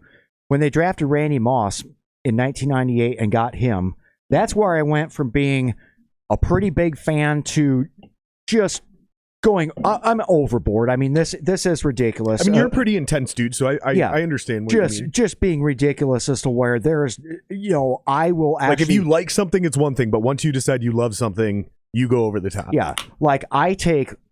These days, I take actual leave from work. I rework actual work schedules, family events, and everything to go and do Viking stuff, or make sure that I'm somewhere where I can see the Vikings game. See, that's a real fan. Toughest year of my life was when I was in Iraq. So I was activated between January 1 of 2005 to my birthday, April 23 of 2006. And so I missed the entire 2005 season. So 2005, I had bought my... You hand me that empty. Yep. I bought my first laptop right before we deployed, and we were able to get some janky internet hooked up in the hooches and the bee huts and everything, and whatever. AFN didn't carry, the Armed Forces Network didn't carry any Vikings games that year, not at the MWR, not anywhere. MWR is the Morale, Welfare, and Recreation Center on the basis. So I was at Camp Victory, Camp Liberty, basically, in Baghdad. But what I did do, at that point in time, ESPN had a thing called Field Pass, and you could subscribe to it and listen to the local radio call of whatever team that you want to listen to. It was $30 for a year. So I subscribed to it. I did a lot of politicking with the company commander and with the battalion and everything, made sure that we had one day a week that we called a quote-unquote reset day. And that was a day where you could come off shift unless mission dictated. Normally, you could come off shift, and that was your chance to go get all your laundry done, get your room cleaned up, squared away, get all your uniforms in order, get to the PX, get your snacks, your poke bait, we called it, my cases of Mountain Dew lined up and everything, get ready to go. Because it's 24/7 operations, and get ready to go to hit it hard for another 6 days. I got up at 3:30 in the morning on Monday mornings and to listen to noon games, and I had my headphones on. My roommate was always pissed because sometimes I couldn't stop cussing or cheering or whatever. And whatever, I listened to every single game with a set of headphones on, just like this, just having a screen dimly lit, halfway shut down, so I wouldn't wake him up because he was on the other shift, and listen to Paul Allen call the games and just imagining it in my head. And then sometimes getting lucky and finding a website that would have a highlight reel of what I had listened to, or going back and watching. So this is perfect for what I'm trying to do in that fan in the stands thing, right? Because there's guys overseas that because that's just how the NFL works. Plus, that's how the Army, blah, blah, blah. Sometimes you just can't watch the game. You're just fucked. But you can either go on the radio, right? Now with digital radio, if you're lucky, and you can actually listen to the game if you can find the right spot. And that's what I'm trying to do with that. So motherfuckers literally overseas, vets and shit, if they want to hang out and I get it. I'm not a professional announcer. I don't try to do real play-by-play. Sometimes I'll do some play-by-play, but it's mostly the color commentary, but it's drunken commentary. So it's colored commentary. Yes. It's extremely colored with a lot of whiskey. Well, shit. I do that stuff in the stands. Sometimes section 140, where I normally sit in VWO section, well, a bunch of people there, we're just doing dumb things, and I'll just sit there Okay, it looks like we're backed up on third down. We have 18 yards to go. What do you think we should call, Mr. Clint Kubiak? I put mustard on my pancakes. Oh, looks like we're running Cook up the middle again for 3 yards. So you don't like Kubiak. And then we're going to punt. So I take it you don't like Kubiak. So I'm going to disagree with you. I think Spielman's put a lot of talent in the NFL, but I think the Zimmer and Kubiak show needs to go. I can think of at least 5 to 7 games. And we've had such a weird year. All these last play, win on the last play, lose on the last play. There's so many times where it was just, come on, Zimmer. I mean, we're playing the Lions up there. We come back after, having our heads up our ass the entire first quarter, come all the way back, take the lead, kick it to him with 1 minute and 41 seconds left. What's this guy do? Goes in a prevent defense. And anybody that knows football knows a prevent prevents you from winning. You're talking about the second Lions game? When they got their first win of the year, yes. Like that wasn't embarrassing or anything. I mean, yep. And that's 100%, what cracks me up. 100% on Zimmer. I think we have the talent on offense, and I think if Kirk Cousins would take a huge pay cut, he is already the 4th best quarterback on the books in Minnesota Vikings history. He's capable of doing this stuff. We did improve our offensive line this year. Our defense just couldn't stop shit all year. A lot of that's because of injuries. Of that's because of injuries. But here's why I go against Spielman now, is because it's Spielman's job to draft people that can fill in due to injuries. It's Zimmer's job to coach those players up and make sure they can do their jobs when injuries happen, right? So that's why I say they both got to go together, because Zimmer didn't want Cousins. That's a Spielman pick. Mm-hmm. Spielman's the one that overpaid him. Spielman's the one that hamstrung this entire team on a budget. For example, it doesn't take a rocket science to do math, right? You don't need to be a rocket scientist to do math. No Super Bowl has ever been won with a team whose quarterback made more than guess a percentage point of the total salary. I'm going to say 30. 12. 12. Oh, wow. If your quarterback takes more than 12% of your roster, no one has ever won the Super Bowl. That's why if you look back, almost all the recent Super Bowl winners, except for Tom Brady, were in their first contract. So Rodgers, when they actually won it in 10, was probably on his... He was on his second contract. But he had always sat on the bench. Yep. So that second contract was way under 12%. That makes sense. Mahomes, Russell Wilson. Let's go down the line. Trust me. Name one. And the only guy what about Drew Brees? Wasn't in his first contract. Wasn't in his first contract, but wasn't more than 12%. Okay. Same thing with Brady just last year. Wasn't in his first contract, but wasn't over 12%. Sure. Peyton Manning, the 1 year he finally won it was the year he took a reduction to go below 12% so they could spend that money on defensive players. You know what? That is an actual really good, interesting stat. I think Spielman has had a lot of hits and everything. I do think injuries, like when we played the Niners this year, every single member of our defensive line was out. Yep. And we've been without Hunter and Griffin. The funny thing of it is, most of the year, and we're still either number 1 or number 2, we've led the league in sacks. Almost all season.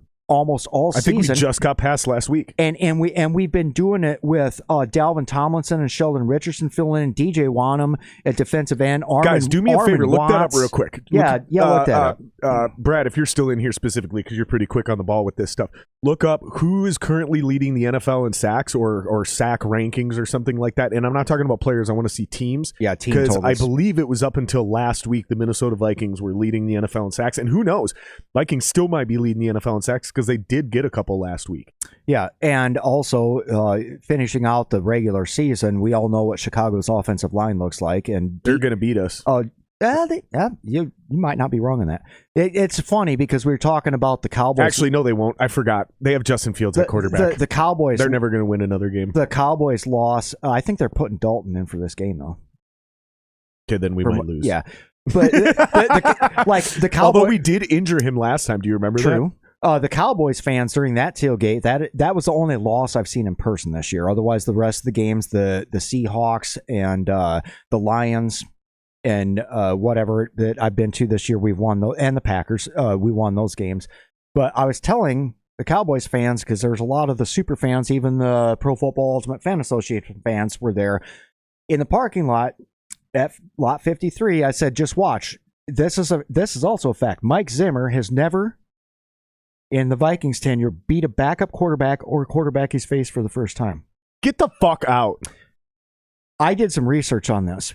There might be one game here or there if I'm missing it. That's not a stat you can look up either, though. That's a stat you gotta I had to go back and look for the past 8 years on this stuff. Yeah, you have to look at each game. You have to go to Wikipedia. I'm like, well, you have to figure that shit out. I'm like, well, hot damn, game. this guy's basically lost every time he's seen a backup quarterback or a quarterback for the first time. So, in other words, anytime he faces a quarterback, he can't plan for. Correct. Because did you know, up until just recently, like literally, So actually, we split with the Packers last year and this year, which was hilarious because last year we went into Lambeau and beat them. Yeah, with Dalvin Cook on 230 some yards and 4 touchdowns. Yeah, and this year we beat them. I'm still going to say at the Dome because I don't give a fuck. This year we beat them at the Dome, which no one saw coming either except me because I'm like, yeah, of course the fucking Vikings are going to win that game. Yeah, the Vikings are always the team who's in a losing record, has a chance to tank, get a high draft pick, especially if there's a franchise quarterback on the table. But no, they won't. They'll fuck it up just enough to go and beat teams that they like. We almost beat the Rams. Right. We had no business being in that game. So these are things that bring me to like, well, Zimmer's still a great coach because he's continuously competitive against great teams when you think the Vikings have no chance. We go in and we beat teams where you think the Vikings have no chance. Like, for example, we had never beaten Russell Wilson.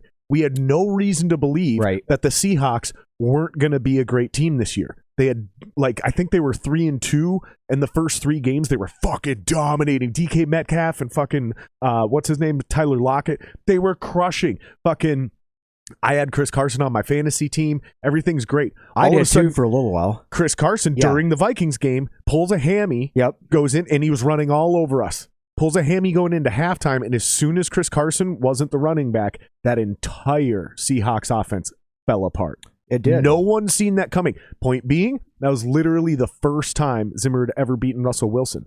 Think about that, man. And we had never beaten Russell Wilson. And that game is about the time where Everson Griffin actually started becoming also getting the band back together with Daniil Hunter on the bookend defensive ends. They put pressure on Russell Wilson. I was at that game. And they put pressure on Russell Wilson like he hadn't seen in a long time. I'm like, man, this is... And they were keeping him in the pocket. Yes. That was what was most impressive during that game, dude. Not just putting pressure on him, because we've always put pressure on every quarterback. Right. But we always lacked gap discipline. So, yeah, we'd rush them. We'd get too far on the edges, give up that fucking... What is it?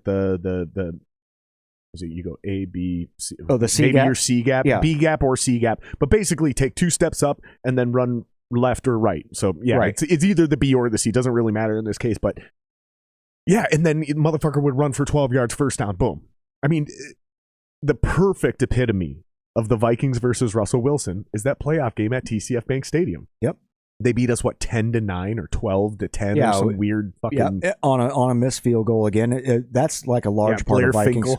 That is a large part of Vikings history right there, missed field goals. Missed kicks. Oh, man. I'm telling you. You know, I listen to these dudes who do a fantasy football thing on YouTube. They're a really small channel. I think they actually have way less subscribers than I do even, which is kind of surprising because on YouTube we do not do well. We do very, very well on audio. We have a global listenership across audio. Like, it's actually incredibly impressive. Like, I'm super proud of that. We're in so many fucking countries. It's pretty ridiculous. On YouTube though, we don't do shit. But I don't give a fuck if you got a lot of subscribers because I don't have a lot of subscribers. I understand, like, you can have great content on YouTube and a low subscriber count. So I'll fuck around and listen to these dudes, man. Here's the point. One of them's a Redskins fan. One of them's an Eagles fan. And they talk about their teams exactly the way we talk about the Vikings. Yep. The Philly fan, he's like, well, the problem is anytime we have good players, we don't know how to use them.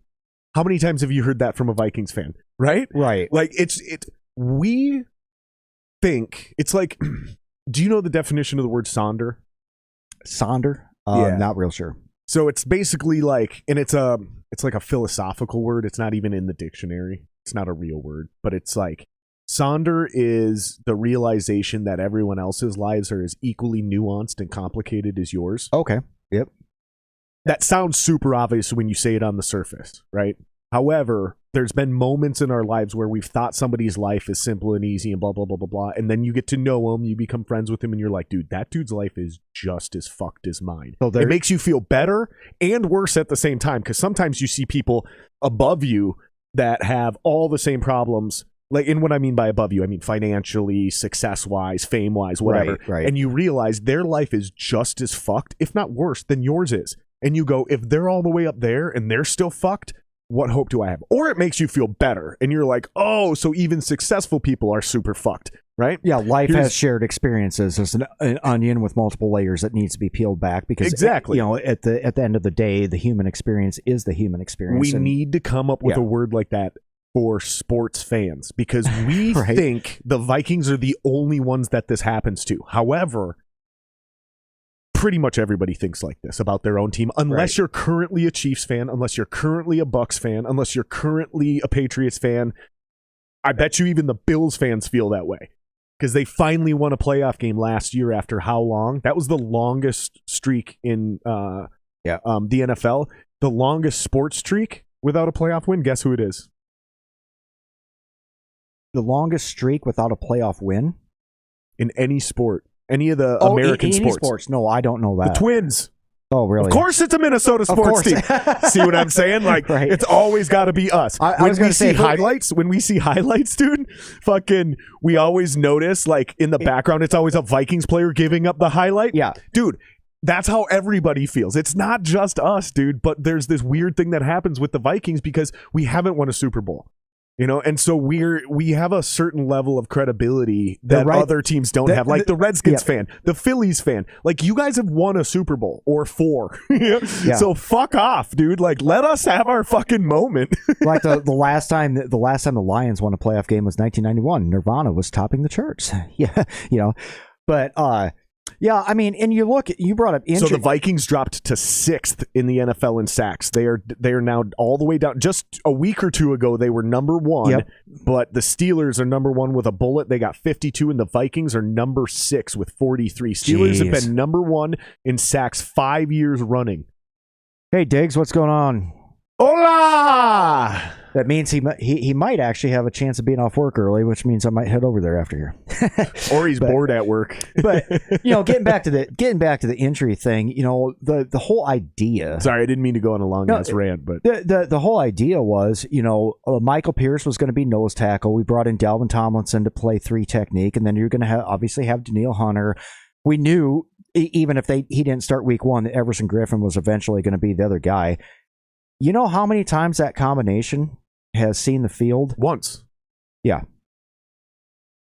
One out of 17 games did we have all 4 of those guys on the field. Yeah, it's been... And in that one game, we lost. Yep. And that was the first time in any of their careers that all 4 of them had been on the field at the same time with one another. Right. Like that. I don't mean to go...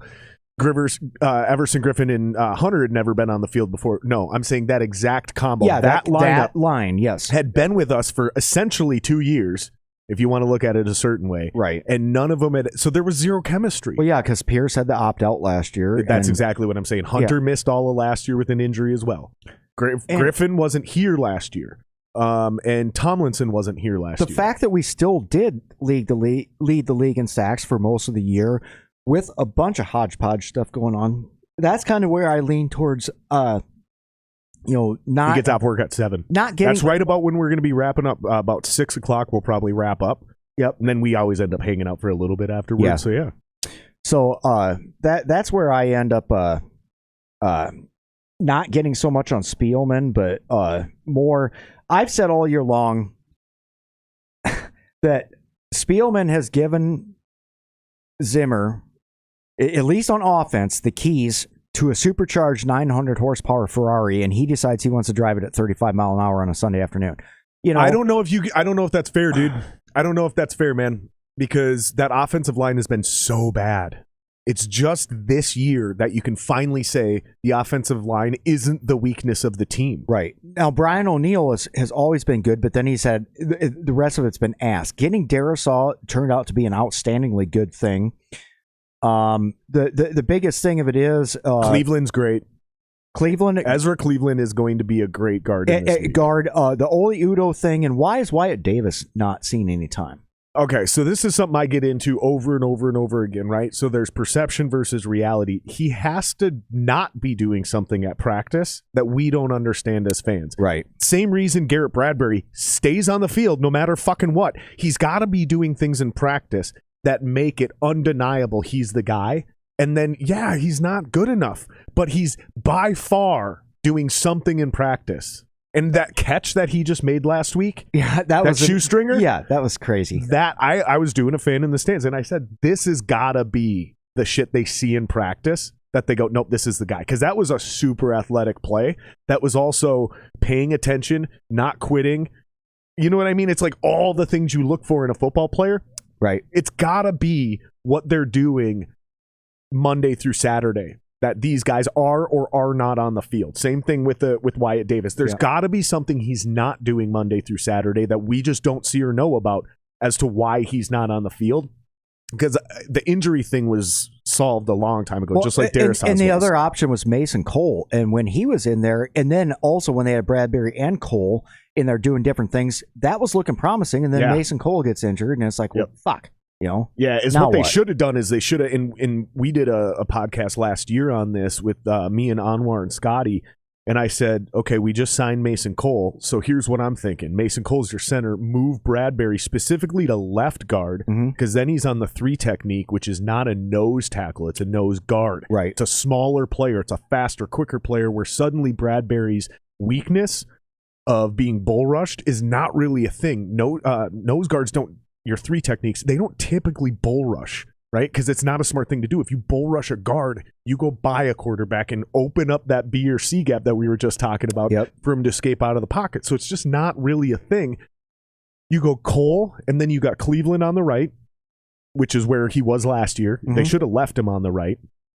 Bradbury on the left, and then you've got Brian O'Neill. That entire right side of the line is dope now. Bradbury's finally in a position where he's going to be sick as fuck, and then you draft the Darrisaw kid. It was like, dude, there you go, let's play.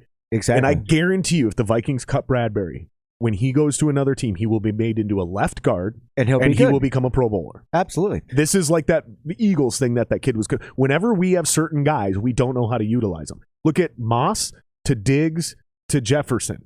We don't know how to manage these guys' egos and make them feel like they're an important part of our team. Now, don't get me wrong. You got Antonio Browns out there that no matter how important they are, they're going to do crazy shit. They're fucking nuts. Yeah. Yep. Because a lot of wide receivers are divas. That's one of the reasons they play that position is because they're glamour divas. But Diggs didn't like my Ferrari comment. I can't see the screen, but that's what I'm saying, man. I don't think I can agree that it's a Ferrari yet, but it's headed in that direction. Well, when you're at full strength and you have and this is even a season where it could have been better if Irv Smith Jr. had. Think of what would have happened. Correct. Oh my goodness.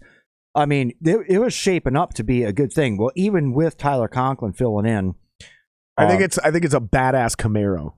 We'll go with badass Camaro, which was never really that nice of a car, right? With Justin Jefferson, Thielen, and then the emergence of KJ Osborne. What a nice 7th rounder, filling in the way that he has with Conklin doing fairly well, filling in. That's for where Smith. I'm going to agree with you. I just said where I disagree. Now here's where I'm going to agree with you. Get rid of the first round. You go 2nd through 7. Spielman's done some pretty amazing shit. He's gotten, like you just said, Osborne late, Diggs 5th rounder, Cook was a later round, Daniil Hunter was the 3rd round. Cook was the 2nd rounder, but still point taken. Thielen was undrafted. Yep. Irv Smith 2nd rounder. Yep. Brian O'Neill 2nd rounder. In fact, there's only 2 first rounders that Spielman has hit on. One of them is Jefferson.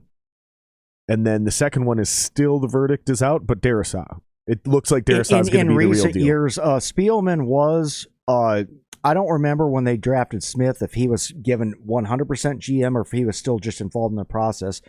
Spielman? Yeah.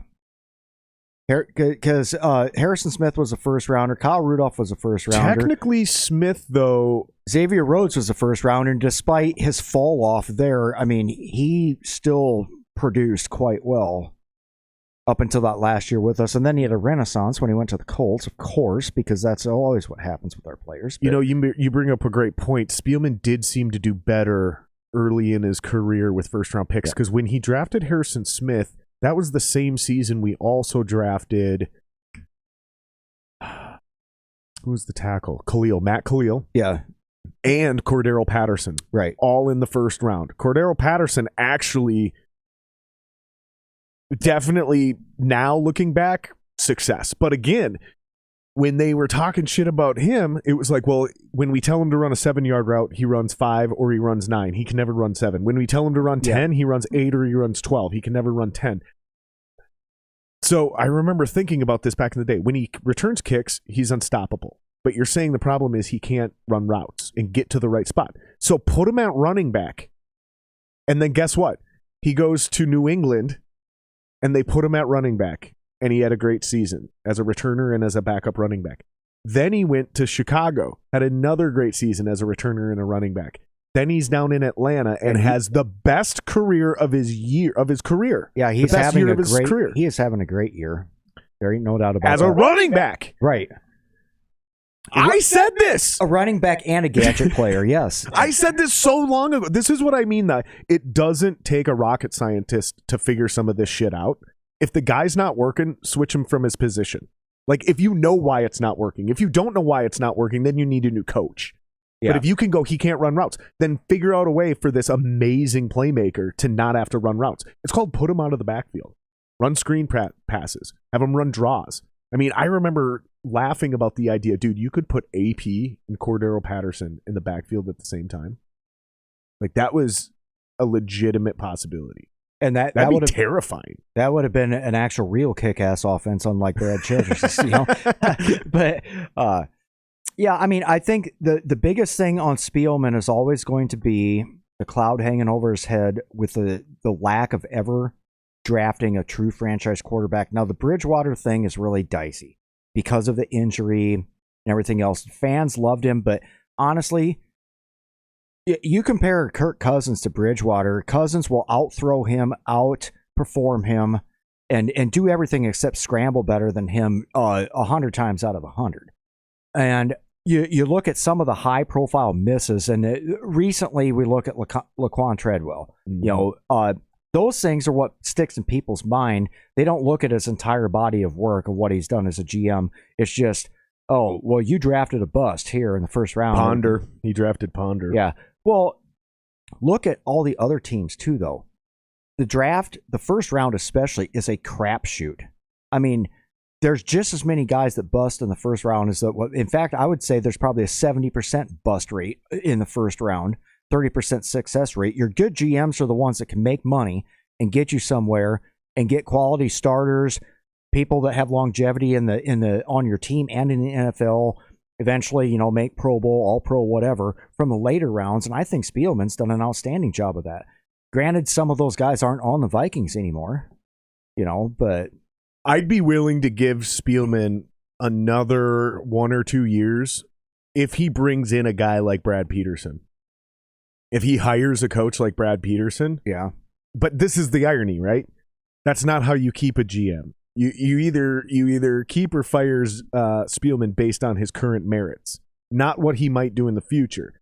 So if you fire Spielman, somebody else might bring in Brad Peterson. You see what I'm getting at here? So it's like, how do you make that argument? Like, I'll let you keep this job. And actually, no, maybe that's what you do as the owner, right? Yep. But then even then, you're kind of literally undermining the authority that you're designating to your GM. Listen, I'll give you another year or two to prove that you know how to draft. But you got to bring in Brad Peterson as the coach in order to do that. I don't know if I would even accept that.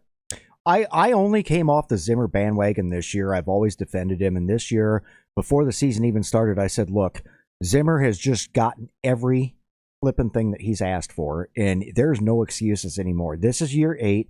He needs to get out and get it done.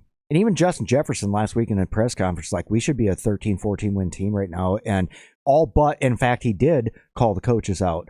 And,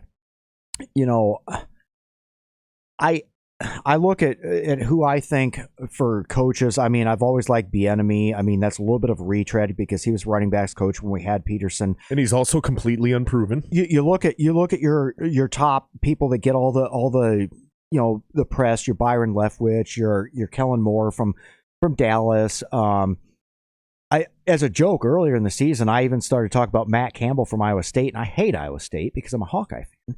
But Matt Campbell took a program that has sucked for 100 years and all of a sudden made them as to where they're viable in the Big 12. They're playing in bowl games. They have a winning record. But also, I look at this, just in Zimmer's defense real quick. before Zimmer, we had the likes of guys like Mike Tice, Brad Childress, Leslie Frazier. We've had some 3-win seasons. We've had some 4-win seasons. Zimmer's worst seasons are like 7 and 9 seasons, and we'll see what happens tomorrow. But I mean, that's a great point, dude. It does get back to, that's a great point. Are we willing to go scorched earth and burn it down and start over with a new GM, new coaches, everything else, burn this team down, and can this fan base handle going through another 5-year stretch where we might have a 2-3 win season and everything? Or are we happy to try to just do a reset instead of a rebuild and be okay with mediocrity, because going 7 and 9 is not as bad as getting, having a Lions season?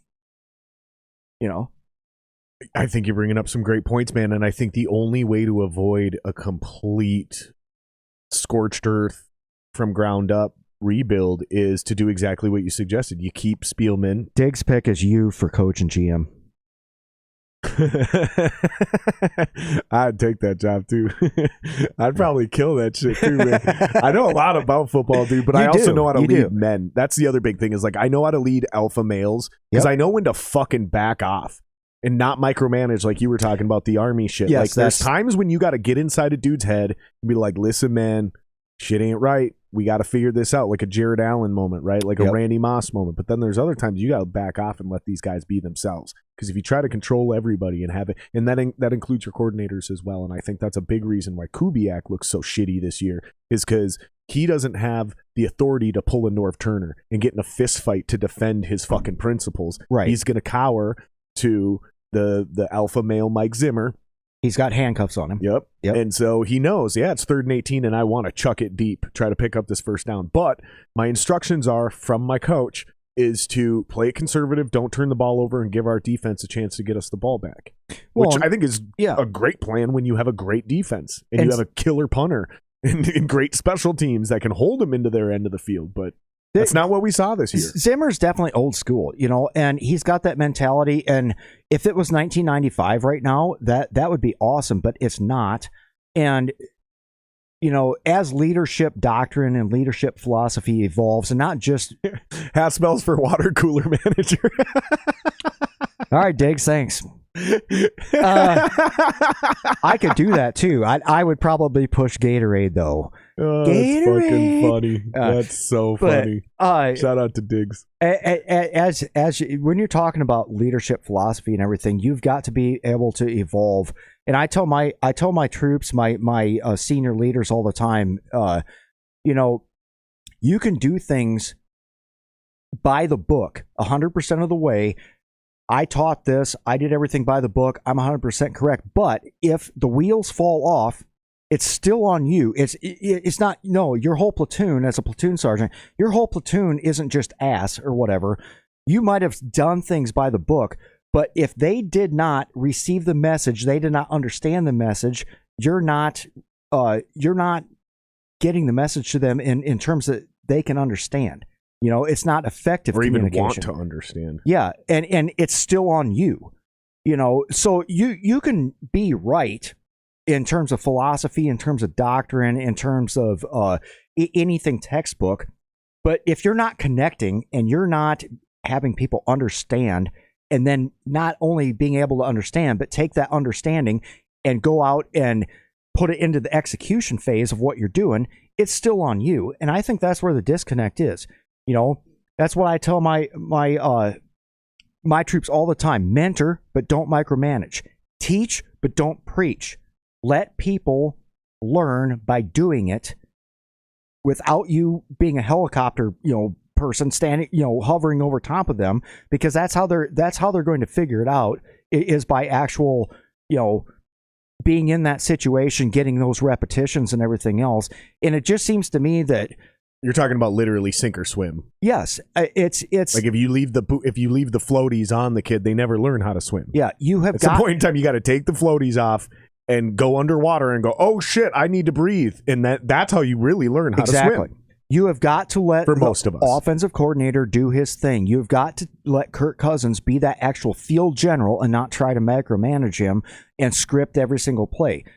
when we can sit in the stands or we can sit in front of our TVs, we see the formation and we're like, I know exactly what's going to happen here. It's going to be cook up the middle for 3 yards.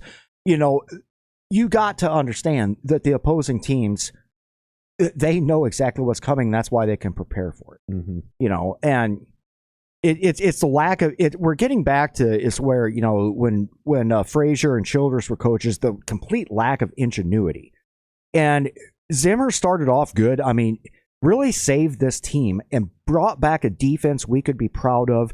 That in fact, in 16 or 17, I believe it was 17, the number one ranked defense in the league, something we had lacked for a long time, and something that we just took pride in. But his message is not resonating anymore. The players are still, I think, playing for him, but there's a lot of times, I mean, you look at comments that JJ has made in press conferences and everything else, they're getting frustrated with the bullshit. Yeah.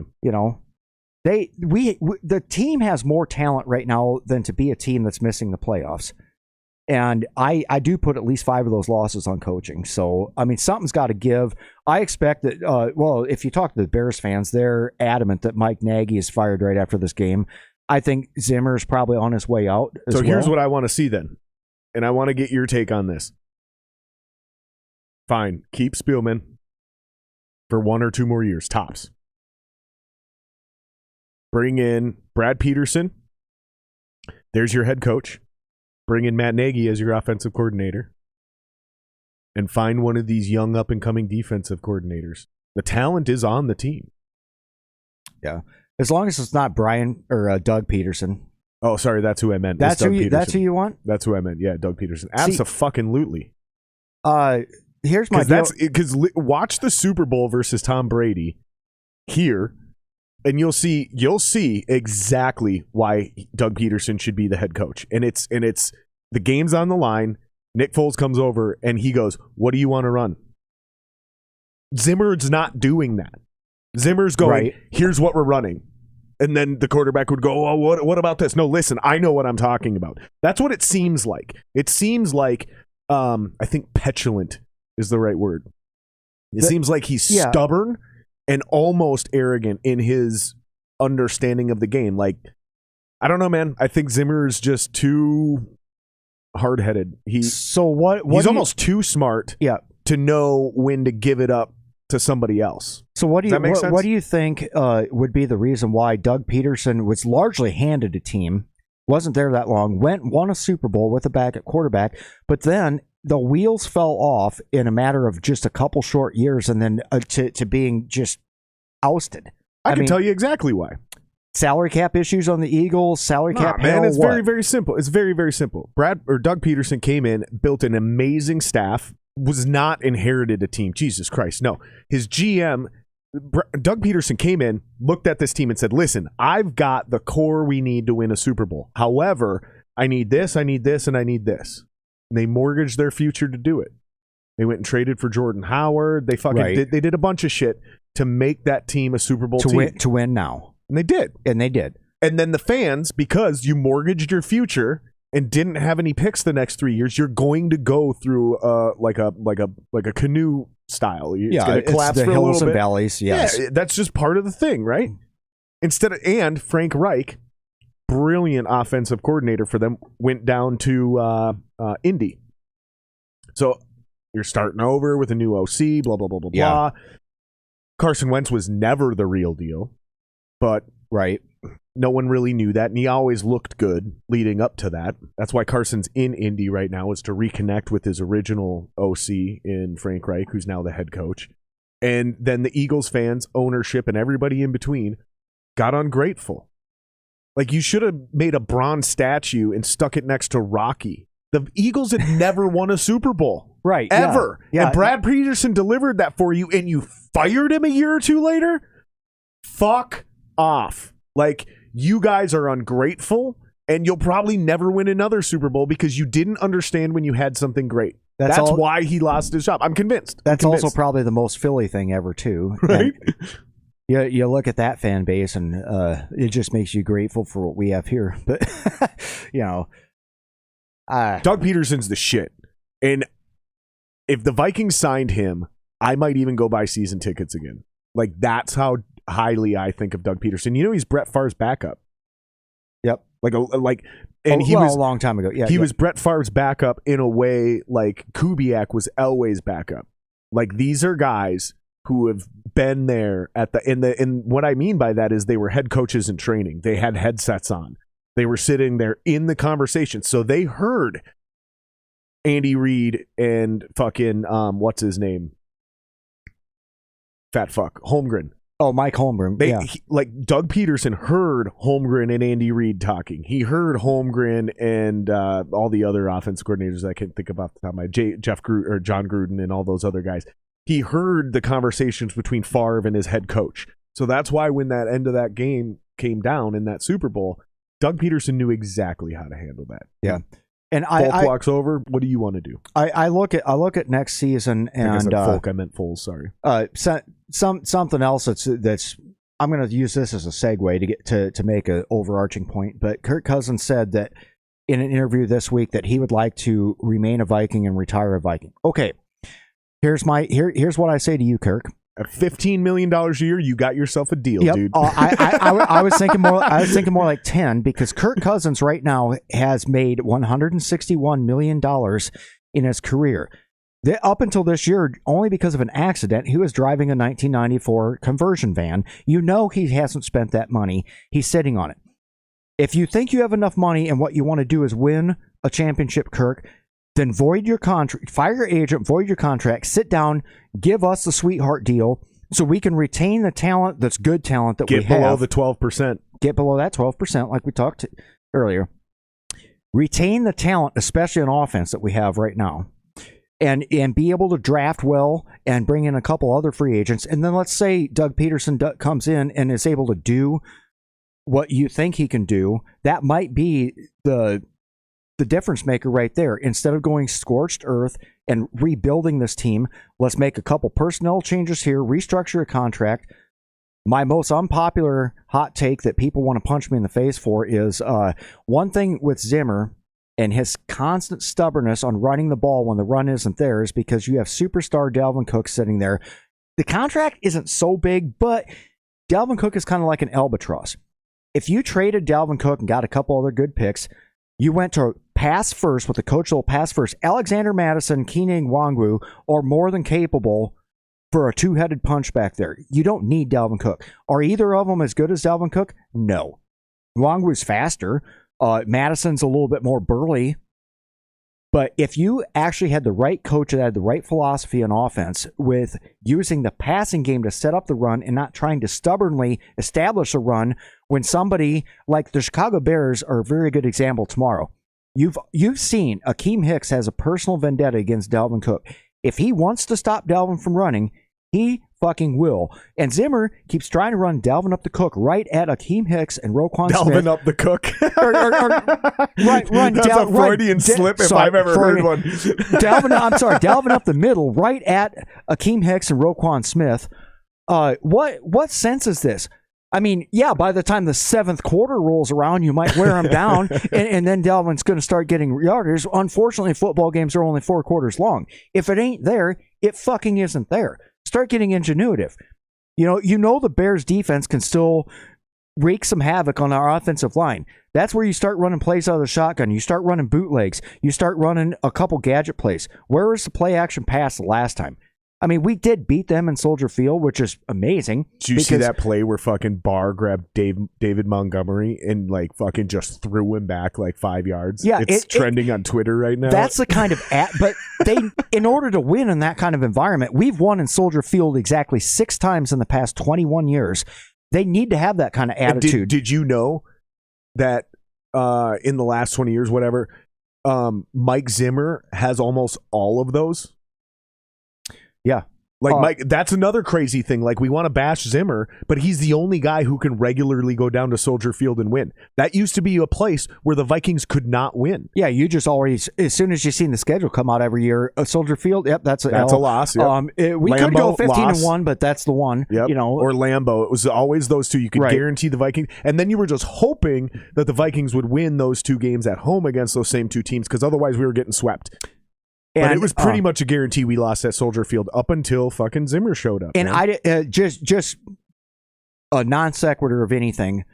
If Cousins would have played, I think the game would have been a lot closer in Green Bay. Could have we won? I don't know. But going into that, Zimmer's record against Green Bay, total, whether it's U.S. Bank or Lambeau, was 7-7-1.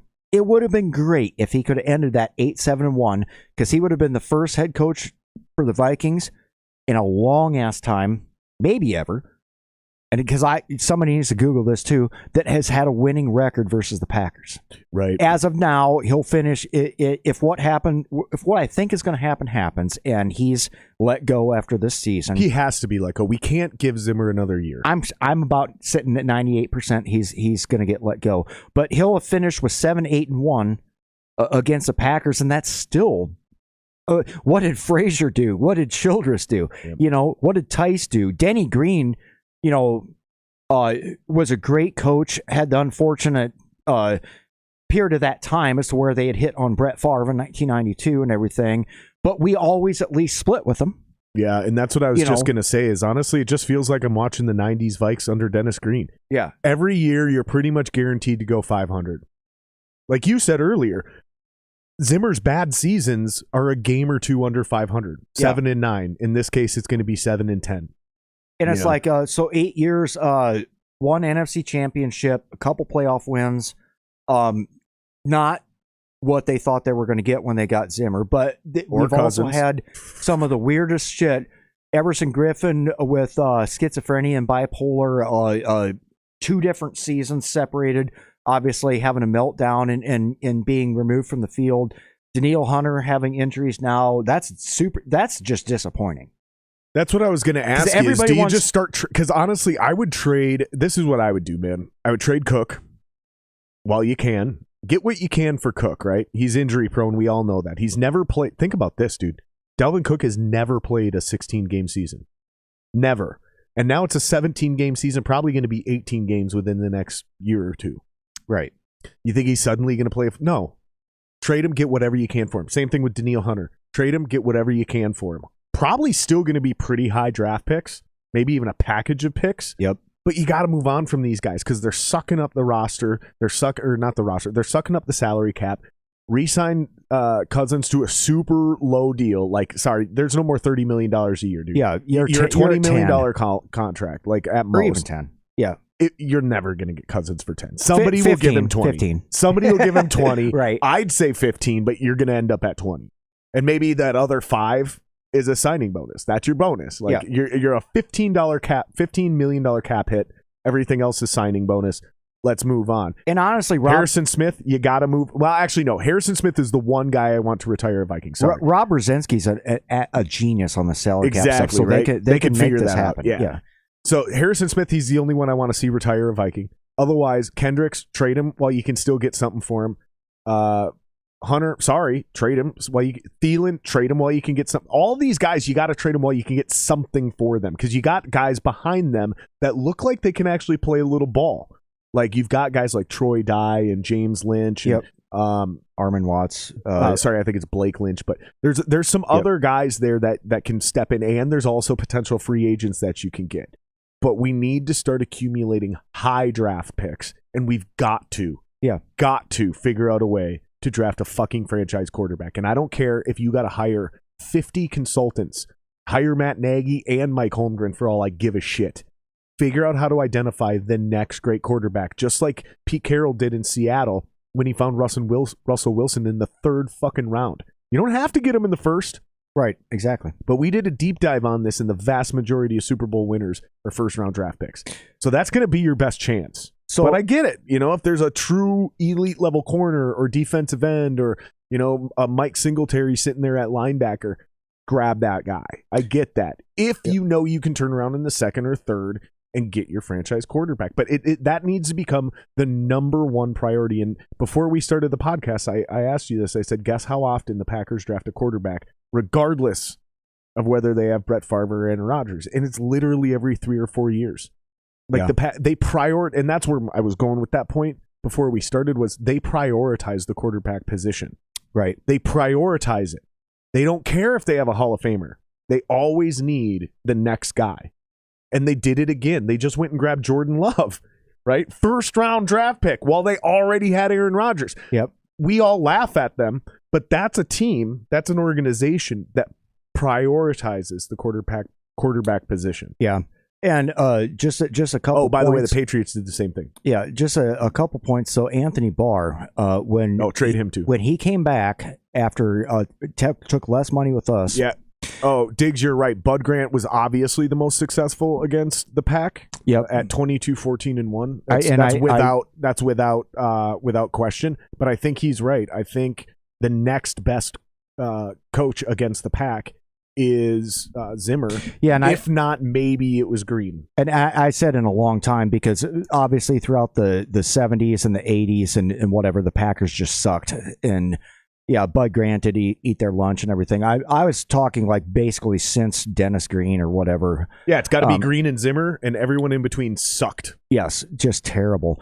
But like with Anthony Barr, to me, he underwhelmed so bad after coming back to us. I'm not even impressed with him this year. And by us bringing him back, I think it screwed us out being able to. It screwed us out of being able to draft Barr's replacement. And Kendricks, my God, the guy is a machine. Has been the best middle linebacker in football at times, and I get the sense this year he's just getting physically beat down and worn down. Who? Now, Eric Kendricks. And but I think you're right. And you look at. You look at Danielle Hunter, it's just disappointing because of injuries. Because when he's fully healthy, a lot of people want to argue, well, who's the best out there? Myles Garrett? Myles Garrett's way better than Danielle Hunter. Not if Danielle Hunter's healthy. It's just the old adage is the best ability is availability. Hell yeah, dude. We don't have that out of Hunter. We don't have that out of Cook. There's a ton of people we don't have that out of. The only guy we really got that out of is Cousins. Yeah. The only game he's ever missed as a starter was this week because of COVID. Yeah. In 8 years or whatever the fuck it is he's been in the NFL, 10. he has never 10 years. 10 years. He has never missed a game. That is astonishing. Name me one other quarterback like that. Brady, that's it. Yeah. That's fucking it. Well, Favre had an Iron Man streak going for quite a while too, but I mean, the greatest of all time. Yeah. Literally the greatest of all time. Yeah.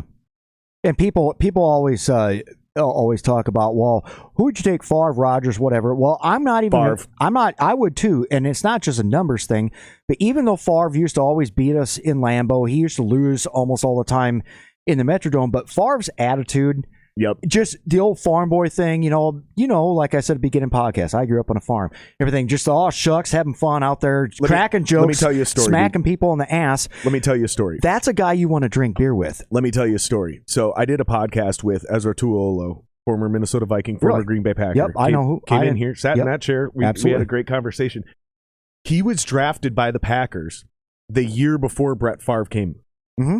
And it was the worst organization in football, and it wasn't even close. Right. And all of a sudden, Brett Favre shows up, and I'm telling you, Ezra sat there, and he looked me dead in the eyes, and he goes, the moment that dude walked in the locker room, an energy showed up. The lights seemed like they got brighter. Like people started having more fun. People enjoyed being on the team, even though we weren't even a winning team yet. He wasn't even the fucking starter. He was the backup quarterback, but the energy in the room changed. That's a leader. That is a real, true alpha of alphas who can look at a safety, a defensive back, a defensive tackle, murderers, and go, follow me into the battle because I'm going to lead you to victory. And they all fucking did it. That's why I would take Brett Favre. It's exactly what you described. And it's because it's not just our perception as fans. That shit is fucking real. And his leadership and his energy and his personality was so transcendent. It went through the TV screen and we felt it as fans. When he came here and became a Viking, everything changed. Everything was different. Yeah, it did. Not even the same. It was euphoric. We got to the NFC Championship game despite Brad Childress and Darrell Bevel and the colossal clusterfuck that was the play calling. Before. Shit about Darrell Bevel. Won a Super Bowl over in Seattle. True. You know what I mean? Like, I'll give you that, but You look at the clown show, and by the nature of the other teams being so bad in 2008, even with Gus Frerotte, I was up here for the Bears game in 2008 when Gus Frerotte hit Bernard Berrien with the 99 bomb. I remember that play. Yeah, we won the division, but we really won the freaking division the next year with Favre.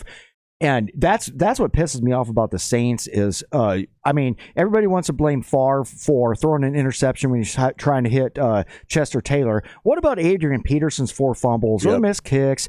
And we were still in it and went to overtime. And that bounty stuff, they crippled him.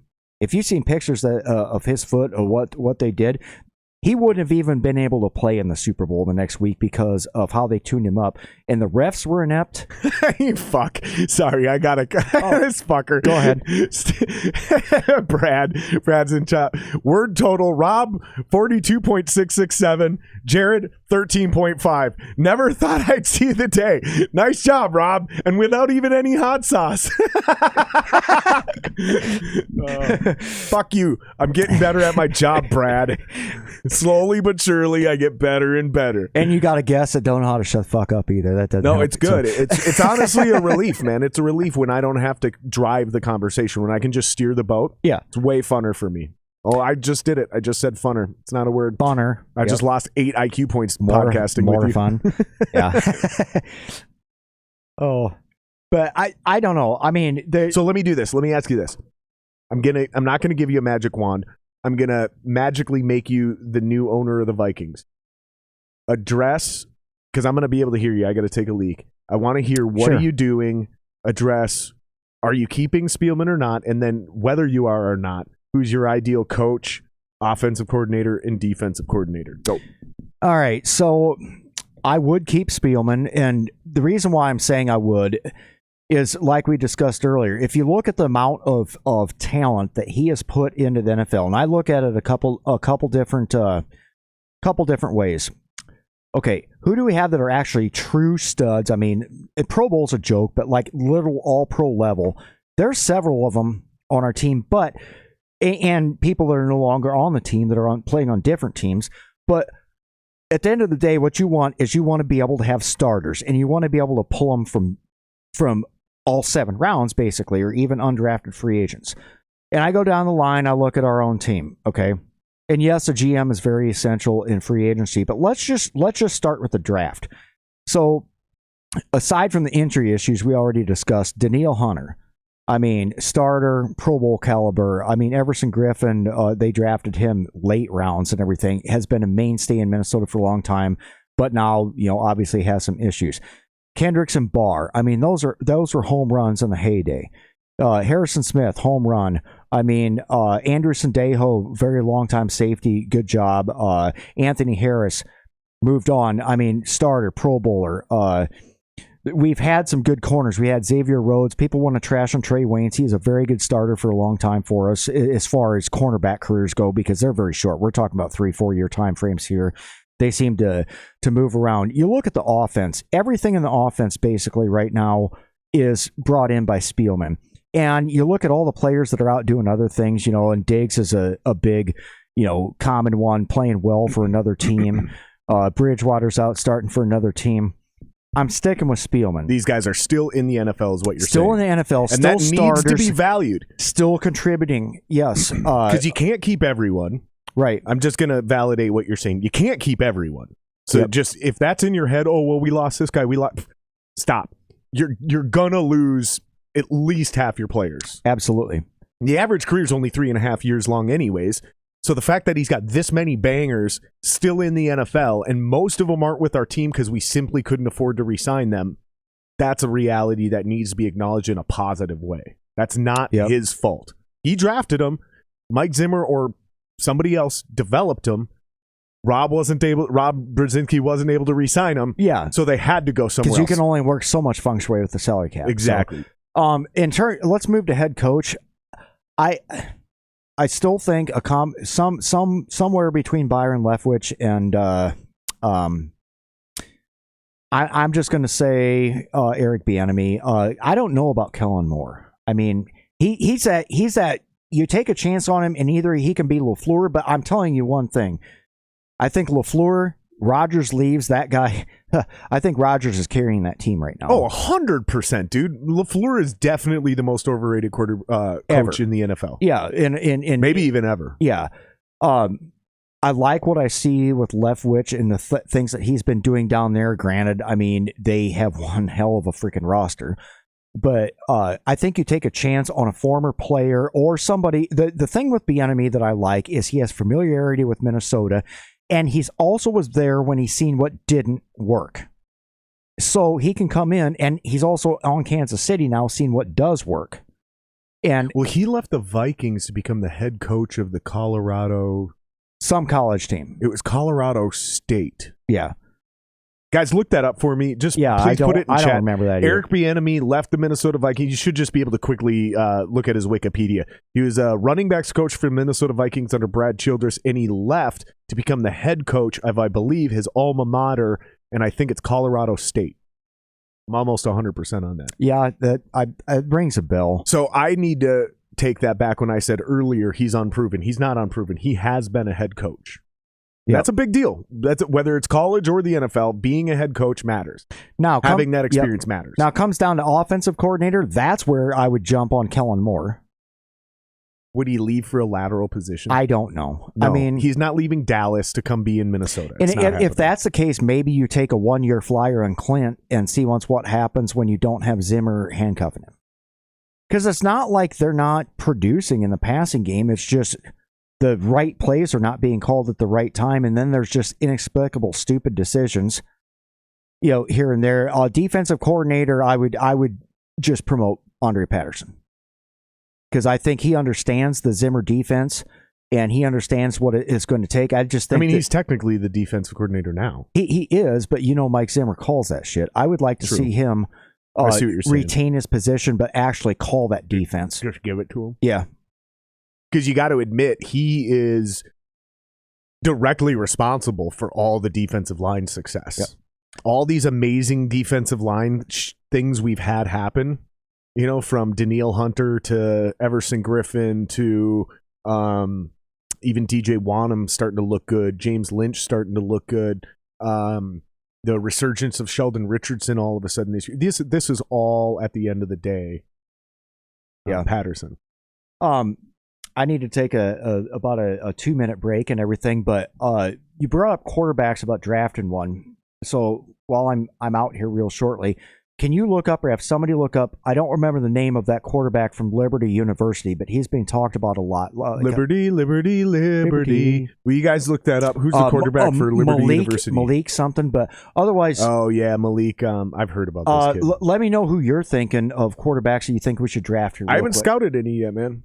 Honestly, I'm more interested about this first conversation we were having with this idea of bringing in the head coach and the offensive coordinator. Eric Bieniemy is a good idea. I think that is I think it's viable, right? But he's already, unless he's going to be your head coach, I don't think he's going to take a lateral move as offensive coordinator unless he suddenly feels he needs to prove himself away from Andy Reid. Same thing with Kellen Moore. Unless he feels he needs to prove himself away from fucking Mike McCarthy, I just don't see him doing it, dude. I think is what's more realistic is you get Doug Peterson as a head coach, and you might be able to snag Matt Nagy, because usually when a head coach is fired like that, they're not going to immediately turn around and be a head coach again. They have to take a step down and reprove themselves as an offensive coordinator. So you might actually be able to pull off a Matt Nagy, who is an absolute top-notch level offensive coordinator. There's just no denying that. I think you brought up a great thing. Who would be the defensive coordinator? And I think you would just look at. I think honestly, I would love a coaching staff full of ex-head coaches. Doug Peterson at the top, because he's already kind of had to take a step down, humble himself, reevaluate, resurgence, and a lot of guys win their Super Bowl their second stint as a head coach. Pete Carroll's a great example of that. Went 8-8, 3 consecutive years in New England, went down to college, reevaluated, became a champ, then came back to the NFL and won a Super Bowl. So I think Doug Peterson has a chance of doing it, even though he won a Super Bowl as his first stint. I think it still makes sense mathematically there if we're doing the league math. and then Matt Nagy, former head coach, bring him in as offensive coordinator, and find the best defensive coordinator turned head coach who got fired and bring him back down a step and get him to be your defensive coordinator. I think that's your best chance with Spielman to not completely drop a fucking nuke on the whole thing and go scorched earth. Because I'm starting to come around to your train of thought, which is like, maybe it's not the best idea to go scorched earth on this motherfucker and make small adjustments, right? With the 6th youngest roster in the NFL and just the talent that we have on offense alone and everything, I'd really hate to see scorched earth because they'll waste what we have left of Jefferson and Thielen's had a longer career and everything. But you look at some of the younger guys, Irv Smith. I mean, coming back, he's going to kick ass once he's healthy and everything. Because those ACLs, that's not a career ender anymore like it used to be. Nope. In fact, some of these guys come back better because that shit's stronger. I mean, I tore my ACL 10 years ago when I was 34, and I still got, there's a lot of things I don't do anymore, like the long running and everything. I do some substitute events. I do a 12K bike instead of a 2-mile run on my PT test now. But I mean, I'm not a professional athlete either. Those guys are back, before your 12-month time performing at a high level. Let me hit you with something out of left field right now. What about the Jim Harbaugh rumors?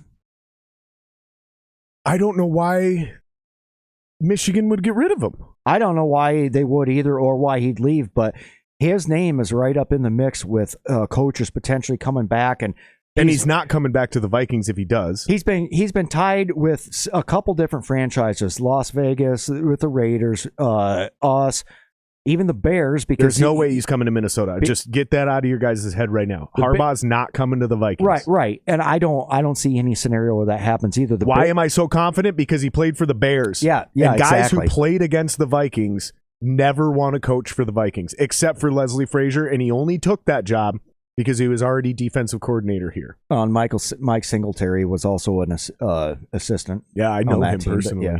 Oh, really? Yeah. He's actually going to come on the podcast, but I got to go down to Texas to get him. Oh. Yeah. That would actually be pretty cool, though. It is going to be cool, but it's an expensive trip to make happen. Yeah. No, we got I got Guy Metzger from the UFC coming on the podcast as well when I go down there because they're all kind of in the same area. Yeah, I went down to Texas for 4 days in the spring and met a grip of celebrities. It's fucking crazy. If you end up in the right spot in Texas, celebrities are just like hanging out everywhere like you and me. I went to a cigar bar. That was the first like reintroduction back to when I knew, okay, I'm quitting smoking soon and I'm going to start smoking cigars again. It was going to Texas and hanging out at the cigar bar, dude. And that's funny because Buddy Becker a couple of years back went to Buddy Becker, old BB went to Texas and retrieved Tommy Kramer and brought him back up here and everything. Now Tommy's one of the most fan accessible guys. In fact, I did the first round of the draft at Tommy's house. Ed McDaniel was there. Ted Brown was there. Several former I've players. gotten in with that whole crew too. Tommy Kramer, Ed McDaniel, John Randall, Chuck Foreman. I don't have. I mean, technically he's in that circle, so maybe. But I don't know any personally. I don't know anybody personally that knows him. And then VWO guys, we have a real good in with Chuck Foreman. Yeah, he comes to our stuff. And and Sam VWO, my uncle Sam, who's been on the podcast, also has a super big in with like Carl Eller and some of the other Purple People Eaters. Yeah, I mean, we got big plans, dude. I just want to make sure that I'm fucking I was just going to say, in terms of telling stories, nothing beats Tommy Kramer's stories. You should get him on here. 2-Minute Tommy. Yep. I'd love to have him on, man. I mean, does he still drink? Oh, like a fish. Oh, fuck yeah, Tommy, you gotta come on, bud. Somebody in this chat knows Tommy Kramer, and you gotta send this video to him, and send the other Vikings VWO, and send him the Ezra Tuolo one, so he knows that we're legit. I'll send it to him myself. Send it to him myself. Do it. Just tell him, dude, you got to do my buddy's podcast. Make sure you have a case of Coors Light, and you'll be good. Done. So. A case. I'll have a case just for him because I know how easy it is to drink a case of Coors Light by myself. It is. I could sit here. The other night I was trying to record promos, and because I'm trying to do a new version of these promos where I want to do ad reads, videos, not just the audio like I do now. Yep. But dude, I bought a 12-pack of these thinking I would have 2 or 3. I drank 2 or 3 and then realized I wasn't getting the promos done. Then got on a phone call with one of my new sponsors, Matt Seeley from Tone Vault Audio. Oh, okay. Him and I were on the phone for 6 hours, just hanging out, being bros, not even talking about real business, just hanging out. I don't even talk to my wife for 6 consecutive hours. And I drank an entire 12-pack of Sierra Nevada Celebration IPA. Dude, I was so fucking... I didn't get drunk until the 10th beer. And then on the 11th one, I was like, oh, dude, I think I got to go to bed. Fell. Yeah. I think I got to go to bed. And literally my wife came down and I was halfway through that 11th beer. And she comes down, she goes, you know, it's 2 a.m. And I go, it is? It's time for bed. And I just left. I could have kept going. I would have finished the full 12er, buddy. But no, it was one of those moments where it was just kind of over for the night. But yeah, dude, I'll get a 12. I'll get a 24 for old Tommy. And literally, don't even send him the video. Just if you actually know him personally, just be like, dude, you got to come on Jared's podcast. It's a great time because you've been here now. You fucking the room's good to be in. It's a good vibe, dude. Doesn't get too warm or too cold down here for sure. And you know, he still analyzes the Vikings he's active on Twitter and everything. I mean, he's always talking this, that, and everything. But his stories that he tells from back in the day, especially with Bernsey being the coach and everything, that shit will have you dying laughing. I bet, dude. He is so entertaining. Well, he's by far most Vikings fans' favorite quarterback from that era, right? Because even though Tarkington's Tarkington, 2-Minute Tommy was 2-Minute Tommy, man. Like, he was just a fucking cool dude that everybody was super into. And technically, the dude had a 13-year career with the Vikings in one way, shape, or form. He wasn't always the starter, but he was from backup for a long time. 77 to 90, or I think there's one time he came back a little bit, 91 or something like that. But yeah, I mean, when's the last time we've had it was Fran and him. And then there's a whole bunch of guys in between and everything. Then the next... Let's see if we can name them all real quick. Sean Salisbury. Yep. Rich Gannon, Warren Moon. Jim McMahon. Let's see. There's another one starting in there. To get into the 90s. Let's get the easy ones out of the way. So you obviously have Brad Johnson. You have Randall Cunningham. You have Jeff George.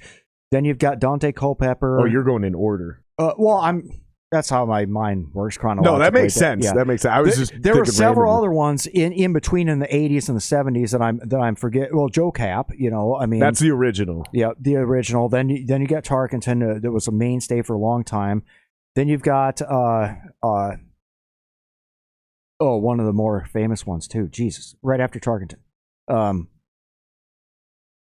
Dang it. Oh, I know who you're fucking talking about. Yeah, it was Kramer, or not. No, it's not Tommy Kramer. No. It's what's his fuck, and he was not good for us. And then we traded back to get Fran to come back. Yes. Dang. Here comes that CRS again. But yeah, I mean, look it up, guys. In chat, let us know who was the quarterback after Fran Tarkington, before Fran Tarkington. So it was Fran, then it was this guy that we're trying to think of. And it wasn't Joe Cap. No, Joe Cap was the original. No, it was Joe Cap. And then we traded. Maybe we didn't trade to get him back. Maybe we traded him away to the Giants. But either way, Fran came back. Yeah. And then it was Tommy Kramer. Yep. And then after Tommy Kramer, that's when that slew of other guys showed up. You had Jim McMahon, Sean Salisbury. You had Rich Gannon. There's another one in there that I'm forgetting about before Warren Moon showed up. True, and I can't think of that either. And then you had your 90s gauntlet, you know, where you had the Brad Johnson era start, and then you had Cunningham step in 98, and then you had Jeff George the next year. And then Dante Culpepper. And then Brad Johnson again. Gus Farrat, plus a slew of, I mean, everything from Joe Webb to Kelly Holcomb. And the funny thing about Kelly Holcomb, when he had a short stint in the Browns where it looked like the Browns might actually get their head out of their ass. Spurgeon Wynn. Dude, we're going deep, bro. Spurgeon Wynn was the quarterback of the game where I believe Dennis Green lost his job. Correct? The last game of the season. Were we playing the Browns or the Ravens? I think it was the Bears. Another interesting thing that I looked at. Phils? Does that sound right? Did he misspell that? Is that a typo? Phils? I think it might be a typo. It doesn't. Dills? Oh, I'm not sure. That still doesn't sound right. Maybe we're both just high. Well, I'm not high. I've had a couple beers. I'm out, though. I got another beer. Oh, all right. It's a little stronger than that, though. Oh, if it's an IPA, I do those every now and then. That's not bad. But I sit down and I think about the quarterback gauntlet that this team has faced. Oh, something else. Just random thought popped in my head. There has been several coaches, and somebody also Google this, but I believe that Leslie Frazier, Brad Childress, Mike Tice, and Dennis Green all got fired after losing to the Bears. Either location. Now, the Dennis Green thing I'm a bit iffy on, but I'm pretty damn sure that Frazier, Childress, and I thought Tice got fired after he won. I think he won the last game of the season and still got fired. Maybe it was after playing the Bears, but there's still the ironic significance is we're all thinking Zimmer's done after this game, and who's coming to town? The Bears. Yes. The Bears. The Bears. Yeah, it's sad, too, because Zimmer single-handedly got every single other coach in the NFC North fired at one point in time. That's actually good. Yeah, it's I like good. that. Yeah, it's Sierra Nevada. Both of these, coincidentally, are Sierra Nevada. Yeah. I'm not a big Sierra Nevada fan, per se. I don't dislike them in any way, shape, or form. I have nothing bad to say about Sierra Nevada, but I don't go out of my way to buy their beer. Right. Serious coincidence that both these beers happen to be Sierra Nevada. Do you guys get the Central Iowa brand Exile up here? Think so? Okay, I feel like I've seen that in the stores. So in terms of ales and everything, they named them after like famous women in folklore history. So the Exile Hannah, which I like, not just because my daughter's Hannah, but they got a Ruthie, two excellent beers, and then they've got an IPA and a stout, and I don't remember the name of them right offhand, but all of those beers are just high quality. I mean, you're going to pay good money for a 6-pack of it, but it's an Iowa Brewing Company, Exile Brewing. If you happen to see that as to where it's available up here, and I would think it would be because it's not Mississippi River related, check that out. What do you mean it's not Mississippi related? Well, like we can't get Yingling on this side of the Mississippi. I can't get Spotted Cow coming across from Wisconsin state lines. You can't get Spotted Cow anywhere outside of Wisconsin. Right. That's part of their deal. Except when I bootleg the shit out of it. Dude, did you know there's a liquor store in Minnesota that lost their liquor license because they were going to Wisconsin, buying Spotted Cow, bringing it back here and reselling it? Right. I heard about that. It was a big fucking deal. Like, they faced millions of dollars in fines. And I don't remember who, but it wasn't just from one government body. It was like literally the FDA, the ATF. Yep, like, dude, everybody's up their ass. Dude, it was crazy just because they went and bought a bunch of 6-packs. A Spotted and they Cow. didn't even make money off them. They literally bought them and resold them at the same price. But it was such a demand that they wanted to bring it in just as a selection. But Spotted Cow, actually technically it's New Glarus. Brewing, yeah. Refuses to allow their beers to be sold in Minnesota. And I think eventually it even went up because I think that was the deal, is you can't discriminate against one place. So they changed their policy. And I think it was because of this. They changed their policy to where, fine, you can say nobody outside of Wisconsin, but you can't say you're not allowed to sell this in this state. You see what I'm saying? There's a big difference. You can make an exclusivity thing, but you can't do like a discrimination thing. Like, we hate Minnesotans. That's literally against the law. Yeah. I think that's almost word for word what went down. You guys won't be able to Google that. In terms of Yingling, one of my other favorite beers in the world, you know, it's always been that. Hey, what's up, Jackson? That I just found out your last name is Rose. I've been calling you Roos. It's all good. We learn new things every day, and that's what keeps making us better human beings. That's part of the beauty of this podcast is the knowledge gained. That's why I got to get more smart people on here. I can't. Well, you missed on this one, didn't you? No, I like you, man. This has been a lot of fun. I can't remember if it was 18 or 19. I went out to Fort Indiantown Gap, Pennsylvania, to do the senior battle staff course for the Army. Very cool 3 weeks. I got to tour Gettysburg. I toured the Hershey factory, but I also toured the Yingling beer factory. At that point in time, they were saying that within 3 to 4 years, they were going to get it changed as to where they could do nationwide distributing for Yingling.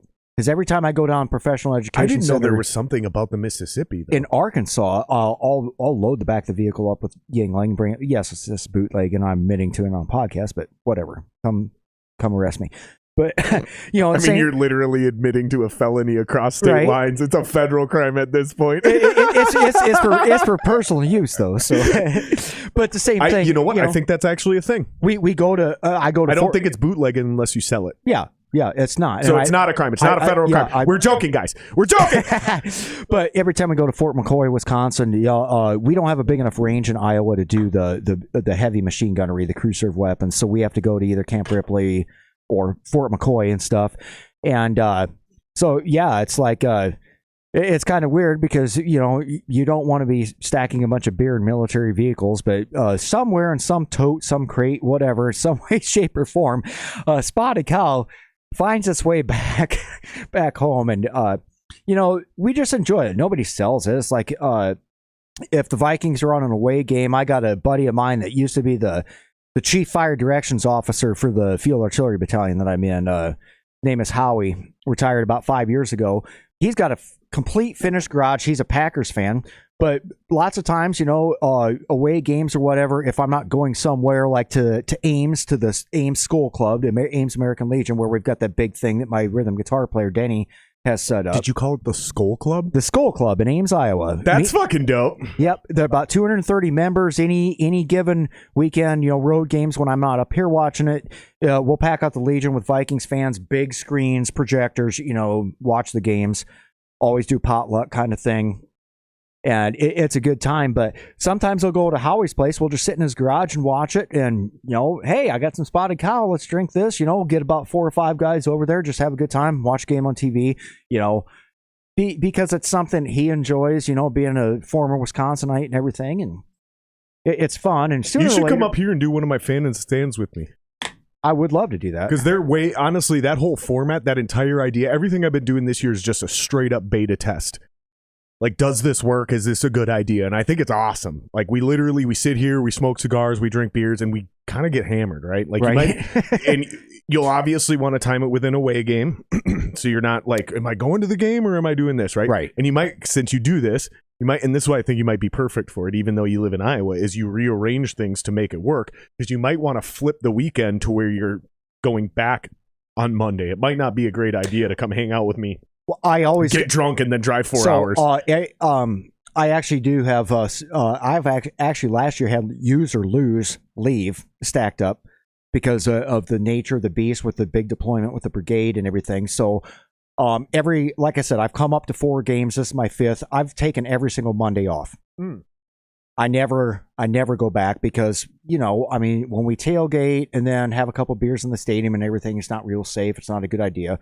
So, it's also going to be miserable. Oh, it's going to be, like you're exhausted, you're tired. The last thing you want to do is get in a fucking car and drive for 4 hours. Yeah, you put so much energy into it. So, yeah, I always come up on Friday nights, almost always without exception. And then I go back on Mondays and, just be able to relax, hit a restaurant on the way home.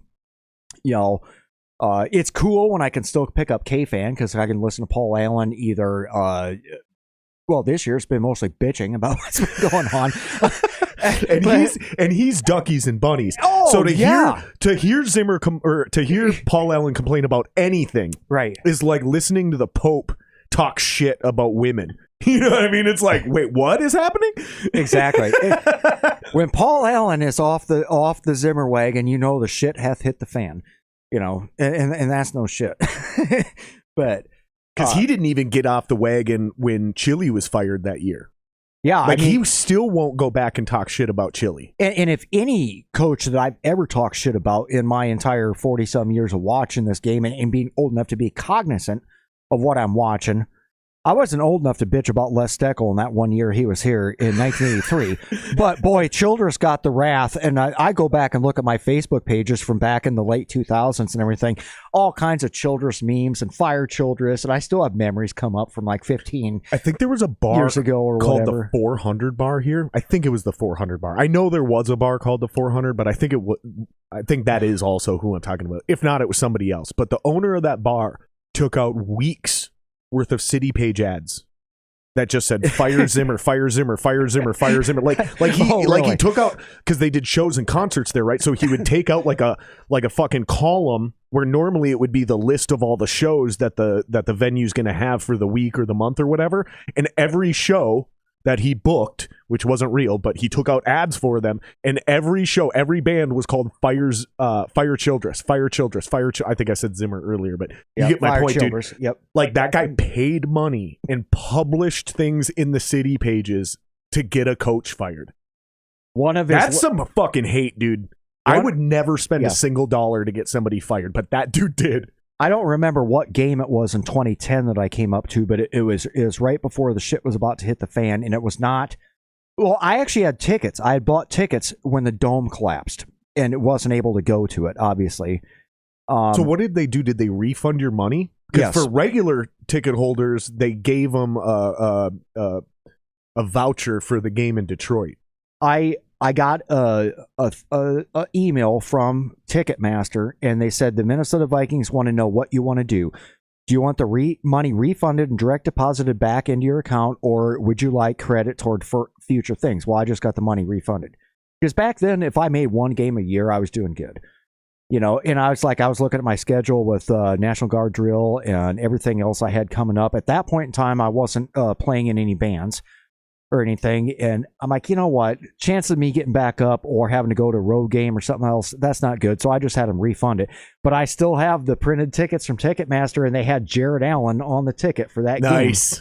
So those are souvenirs I'll have. That's probably going to be worth money, because that's a game that never happened. A game that never happened because the roof fell in. Yep. I mean, they redid the game in another venue, but that's for collectors' sake of things. Like, that game never happened. It's an extremely rare and unique thing to still have the physical, because you printed out the tickets before that. Yep. Well, I didn't even print them back then. Ticketmaster still mailed you the actual nice, tickets that were in color. Oh, that's what I meant. I'm sorry. I didn't mean to say print. You're right. The only thing that would have been cooler is if I had a lot more ways and means and time back then, would have been to go to the makeup game in Detroit and see the only time that Ford Fields had a Norseman logo up there in Detroit, and had those tickets, and then back to them all, and that would have been an experience. But yeah, I actually bought a ticket for me and Elijah, because at that point in time, I think Elijah was only 8 or something. That's like your kid? Yeah, and I was bringing him to that game. The last time I brought him, when he's 17 now, when he turned 11, on his 11th birthday, December 20th, we played the Bears at TCF Bank Stadium outdoors. I brought him up to that. Got knocked out of that game. And well, no, this was I was at that game. This was Bridgewater.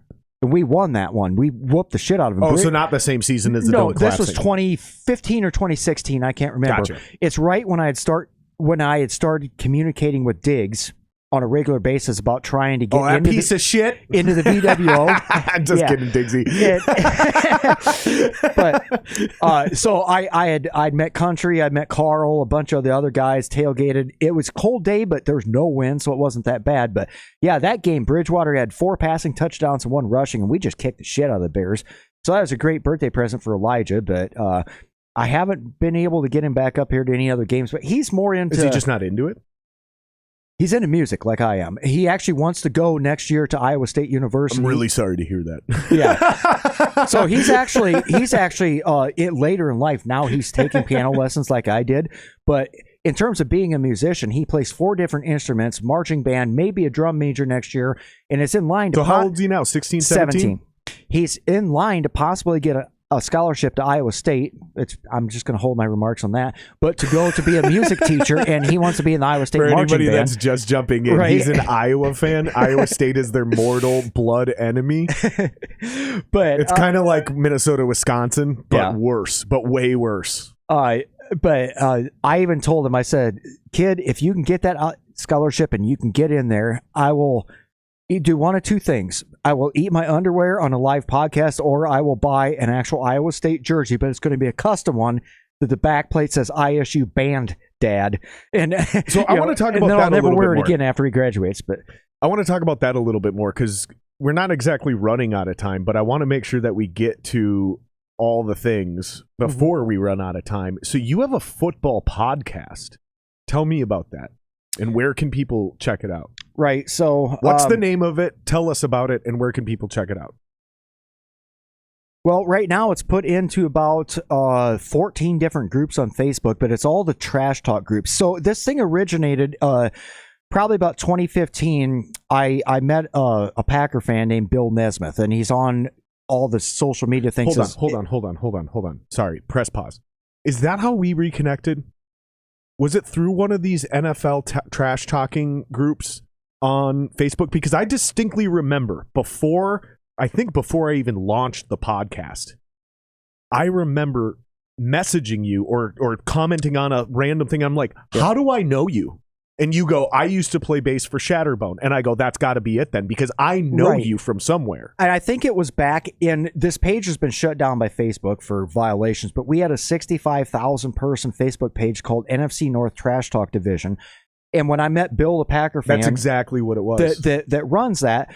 It started out back in the day of is that the group that had the 49er fan on that everyone else started like taking his nipples and making them super big? Yeah, it's Niner Beto. We would mess with him all the time. Oh my God, yes. We're talking about the same guy! Yes. Dude, this was the weirdest. Like, and I'm not saying this to discriminate. I'm not saying this to talk shit about gay people. Not at all. If you fucking go down that road, you can go fuck yourself, because that's not the point. This guy did the weirdest fucking videos. He was, first of all, a huge Niner fan, but he was also a bandwagon jumper. So he clearly made a lot of money. He lived in Miami, and he was a fucking Miami Dolphins fan, but he had jerseys for everyone. So he would basically, whoever the Niners were playing that week, he would buy their jersey, and then he would make a video, and he'd be like, bang, bang, Niner gang. Yep. You remember this guy? Yep. And then he had obnoxiously large nipples, like the areolas, like especially for a dude. So people started taking his photos and photoshopping the nipples to get bigger and bigger until they were like oversized pepperoni slices. At one point, a guy actually just replaced his nipples with pepperoni slices. We trolled that guy to the point, because I actually eventually added him and became friends with him on Facebook just because I wanted to see. I'm like, this guy is so fucking weird. I got to see if this is real or if he's trolling us. Are we trolling him or is he trolling us? Right.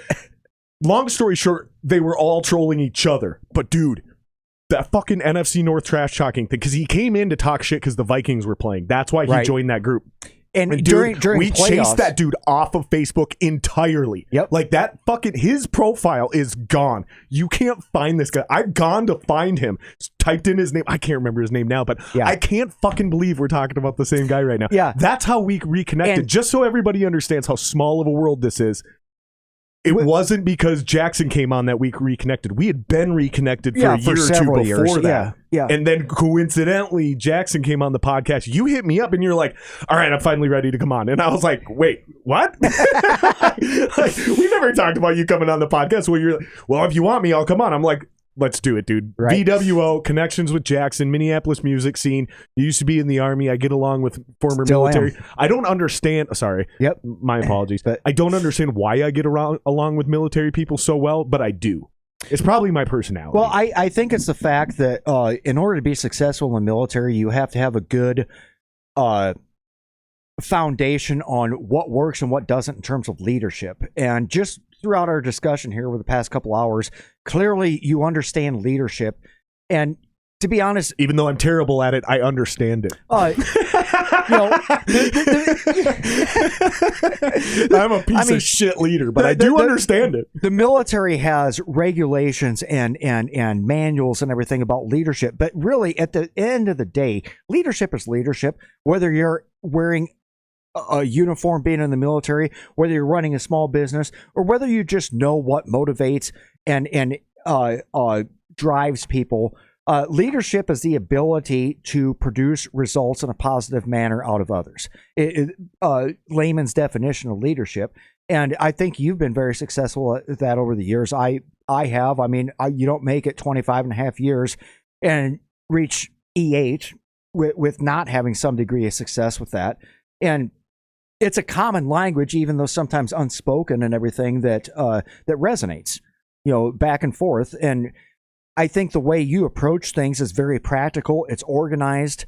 It's disciplined. And a lot of people that I see in the civilian sector, it's just, it's all over the place. It's like there's no clear path. You don't have a call to action. You don't have short-term goals, long-term goals. You don't have clear defined aim points of where you're trying to go with something. You do.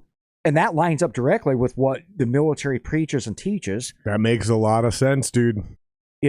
So in that. And thank you, by the way. In that aspect, I think that's why we're kind of on the same wavelength and everything, because your mind is trained to think in that fashion, even though, you haven't put on a uniform or deployed or, you're not a weapons specialist. It doesn't matter. Leadership's leadership, whether it's in the civilian sector, the military sector, or in a club, what have you, So...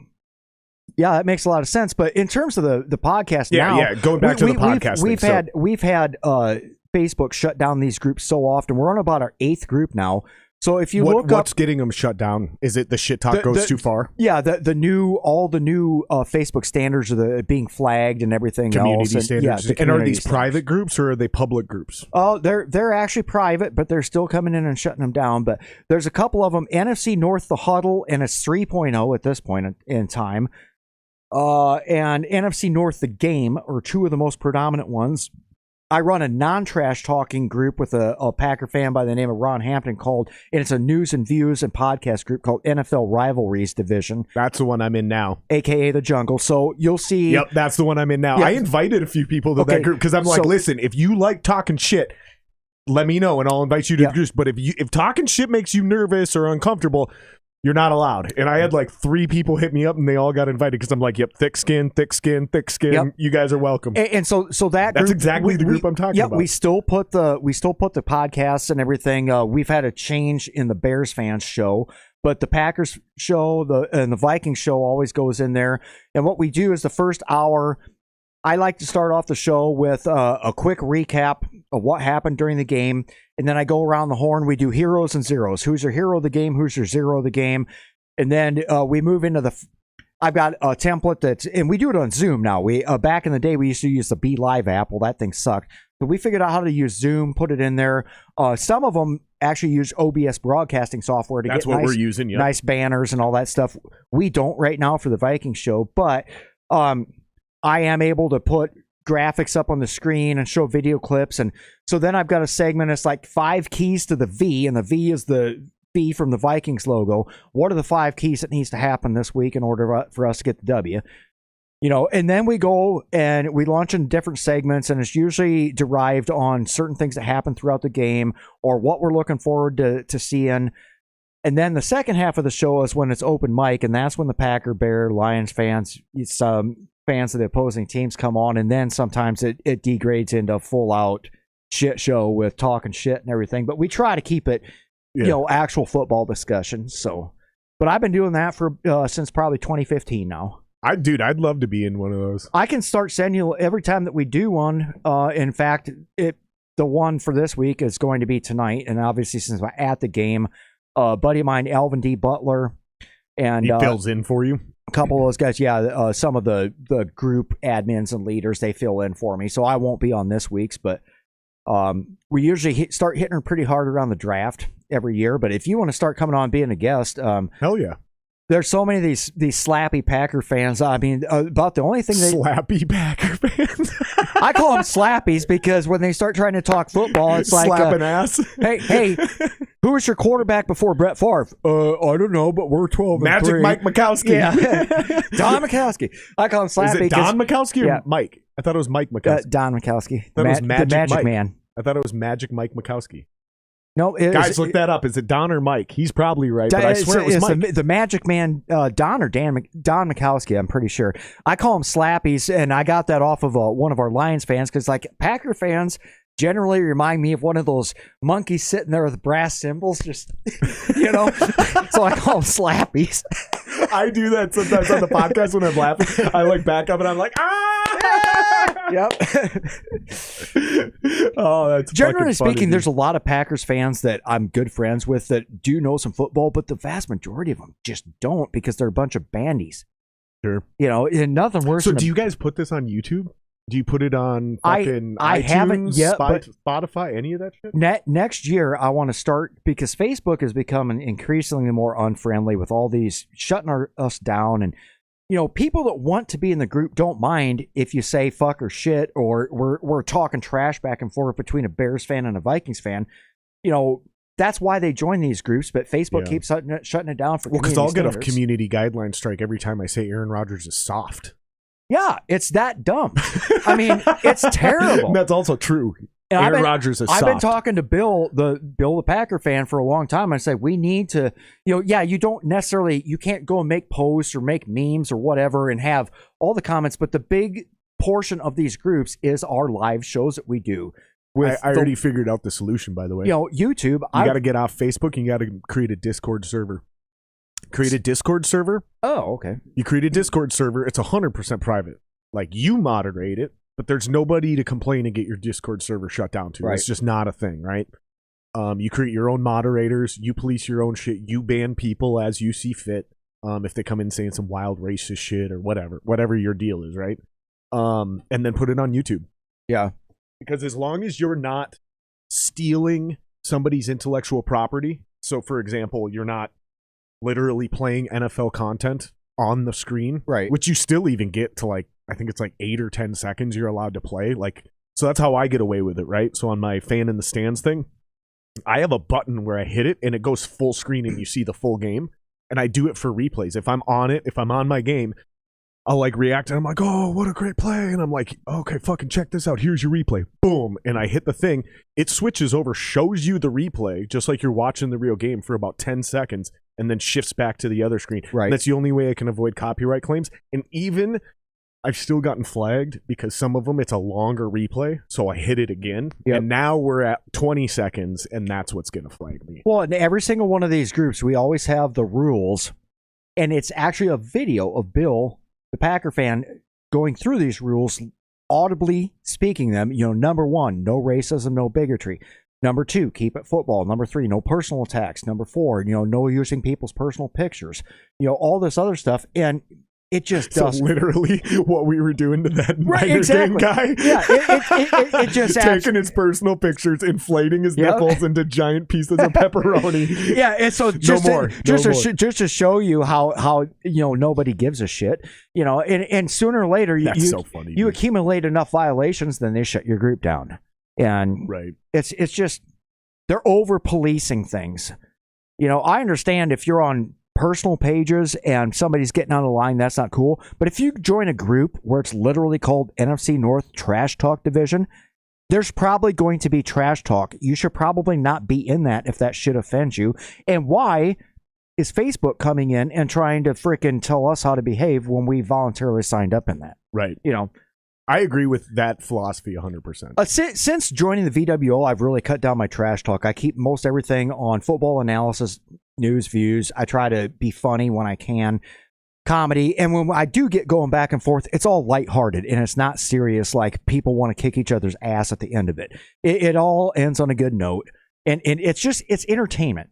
I wouldn't be in bands if I wasn't an entertainer and I didn't like entertaining people. And same with you. You do a podcast. You play music because you like to entertain and everything. That's just another a venue and an outlet to be able to entertain, but take a hobby that I love, which is watching football, and be able to entertain people doing it. So, and Facebook just absolutely blows when it comes to that. But yeah, so the groups that are still going, look for any of the NFC North, the huddles, NFC North, the game, and NFC North rivalries division. And then there's several other just like Viking fan groups. My own personal persona page, which is Sir Rocker VWO.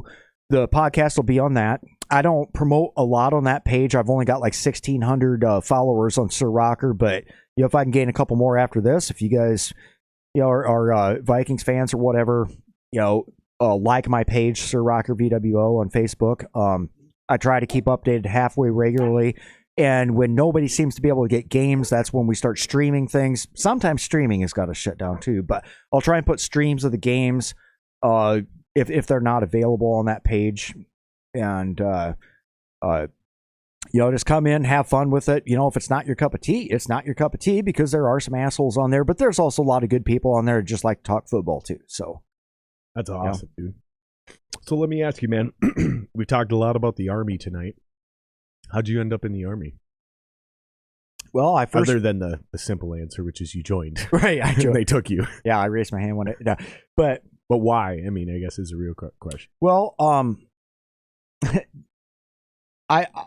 not going to go on a super long, but I do want to give some background into this. Okay, I always growing up got to see my great grandfather's all of his World War One stuff that he had in the closet. I used to like to put it on when I was a kid, and I used to get told stories about what my great grandfather, my great great uncle did when they went over in World War One, and hearing the stories, getting old enough to read, seeing the medals that I earned, reading that kind of stuff, and always just had a respect for that. It's like I wish I could be like my great grandpa, and it was always ingrained. Family service. My uncle was in the Air Force. My first family, we already talked about how I was adopted twice. Well, that my second father, that one that adopted me and then got killed when I was 18 months old, him and all 7 of his brothers and his dad and grandpa were all Navy men. Everyone served, and I've seen all that stuff. And start growing up, looking at things. Just always had a deep respect for it. Every year when they'd have the Veterans Day ceremony at the school, they'd always have the American Legion come in with the flags and the rifles, the color guard, and there's just something about it that it's like, okay, life is life. We're a bunch of little shitheads and funny, but this is something more important. This is real. This is respectable. As I get older, 8th grade, doing good, having fun, show up my freshman year, I stopped growing. Everybody else continued. I graduated high school at 5'10", 5'11", at 125 pounds. I mean, I wasn't really worth a shit at any kind of contact sports. Got picked on a lot and everything else. And you're thinking right now, well, he joined the military because, small man's complex. It wasn't that. I tried to start joining the military in 1994 and 1995, tried to join active duty Army. They wouldn't take me because of my eyesight. 1996, the Army changed the rules as to where people in non-combat arms MOSs, which is all your sustainment stuff, that would be everything from your logisticians to, your food service people, your supply, your operations, that kind of stuff. So basically anything except for infantry, cavalry, and field artillery, even though I'm in a field artillery battalion now. But they changed the rules on it. And I went to MEPS for a third time to join the National Guard because my second year professor in college was a member of the Spencer, Iowa Guard unit. And my roommate I had at the time, Josh Weber, who was also a lifelong friend, went to high school with Jackson. In fact, that's how I met Jackson, was through Josh Weber. He actually ended up going with me at the last minute. We both joined the National Guard together, as did another friend of ours, Mike. There are 3 of us that all joined together. And after we joined, we're like, wait a minute. By the time we go to basic training, we're going to have graduated college. Why did we do this? I don't know, but let's fucking go. Let's fucking go wasn't a saying back then, but right. That's kind of the mentality. And I wanted to be some, and this is going to sound cheesy as shit because we're both smart asses and we like to have fun and do everything, but my whole life I've always had a forward-thinking mentality of, what, I've already made a lot of mistakes in my life. I'm probably going to make a lot of more mistakes in my life. I'm not necessarily the most socially approachable person. I used to kind of be an introvert. I want to make something out of my life as to where someday, if I'm ever lucky enough to get married and have kids, and that did actually happen, believe it or not, I'm just as surprised as everybody else. But I want to leave a legacy as to where when I'm gone off of this earth, I leave a legacy as to where anybody can go back and look and say, you know what? I respect that. Because you put others and something else above yourself. You recognize that there are things in this world that are bigger than you. You're willing to be part of something that's bigger than you. But that was my original mindset going into the military. But then after being in the military, becoming a non-commissioned officer and a leader, and now being one of the senior most ones in the state, it's been the most rewarding experience of my life to be able to train other people, to mentor them, and you don't do this for a quarter of a century just because you enjoy it. Because honestly, a lot of it sucks. Like I said, there's days where I wake up and it hurts just being alive. But it's so rewarding when you see somebody that you put time and effort and have had to get shitty with, but then come back with equal praise and everything, finally get it and succeed and start becoming a good leader in their own right and start developing their own people. That's what keeps me coming back. It's just a rewarding experience seeing that you made a difference. I guess if I could sum it up with any one thing on this great big soapbox spiel I just went on, you're all good, dude. I wanted to make a difference, and opinions may vary, but I think at the end of the day, when I'm dead and gone and people go back and they look at what I've accomplished, who I've affected, and what the results will be, I think I've made a difference. That's fucking dope, dude. Do you think any of that translates into being in a band as a musician? Like, specifically, the thing that really hit home with me is, being part of something that's bigger than you. Yeah. Like I said, if Jackson's still watching, he'll probably just commented. Agree 100% with this. In my earlier years, and we talked about this, I was an asshole, and I did not behave very well. Is that on purpose or just because you weren't aware of how you were I was just a shithead. Off? I at that point in time had a chip on my shoulder. I had something to prove, but the comical and the travesty of it was I never did develop the talents to back up the kind of attitude that I was given to, people in the public, other bands, everything else. And, why don't you think you developed the talents? Was it a lack of focus or work ethic? Oh, I practiced plenty and everything. It's just, I hit a certain, on guitar, I hit a certain plateau as to where I can't grasp it, and I never took lessons or whatever, so I never broke through that next level. Bass, I continually always make progression on it. But in my early 20s, but maybe you were just distracted between instruments. If you would have just done bass the entire time, maybe we'd be singing a different tune right now. Yeah, and that, and then just a lifestyle that was a little bit self-destructive with with alcohol and other things and everything. I made a lot of poor decisions, and I had a bad attitude to go with it, and it just didn't work.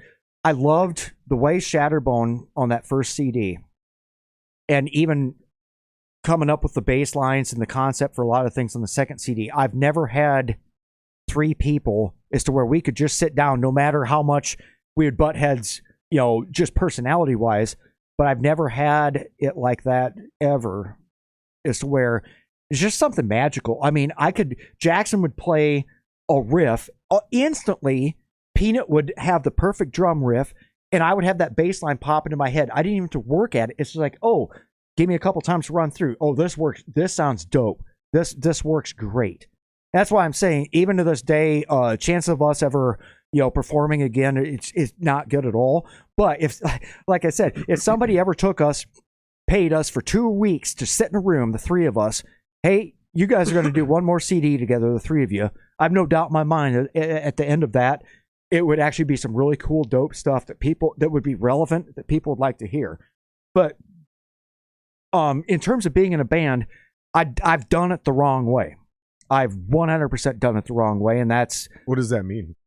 With how I acted when I was younger, and part of the friction points and whatever with this. Without going too deep into it, can you give me an example, or can you give us an example? So is it like you didn't know when to accept the fact that, I'm just going to make something up. Maybe Jackson was like, dude, that bass riff sucks. And you're like, no, it's fucking awesome. And he ended up being right, but you didn't know how to let go of your ego at that moment. Like, is it stuff like that? A little bit on that, but that's a random hypothetical I just made up. I'm not saying that's part of the reality. Musically, we could compromise and everything, but it was just being out in public and me doing and saying things that wasn't copacetic with, not reading the room. Reading the room is important, and I know this now, being 20-some years older and everything.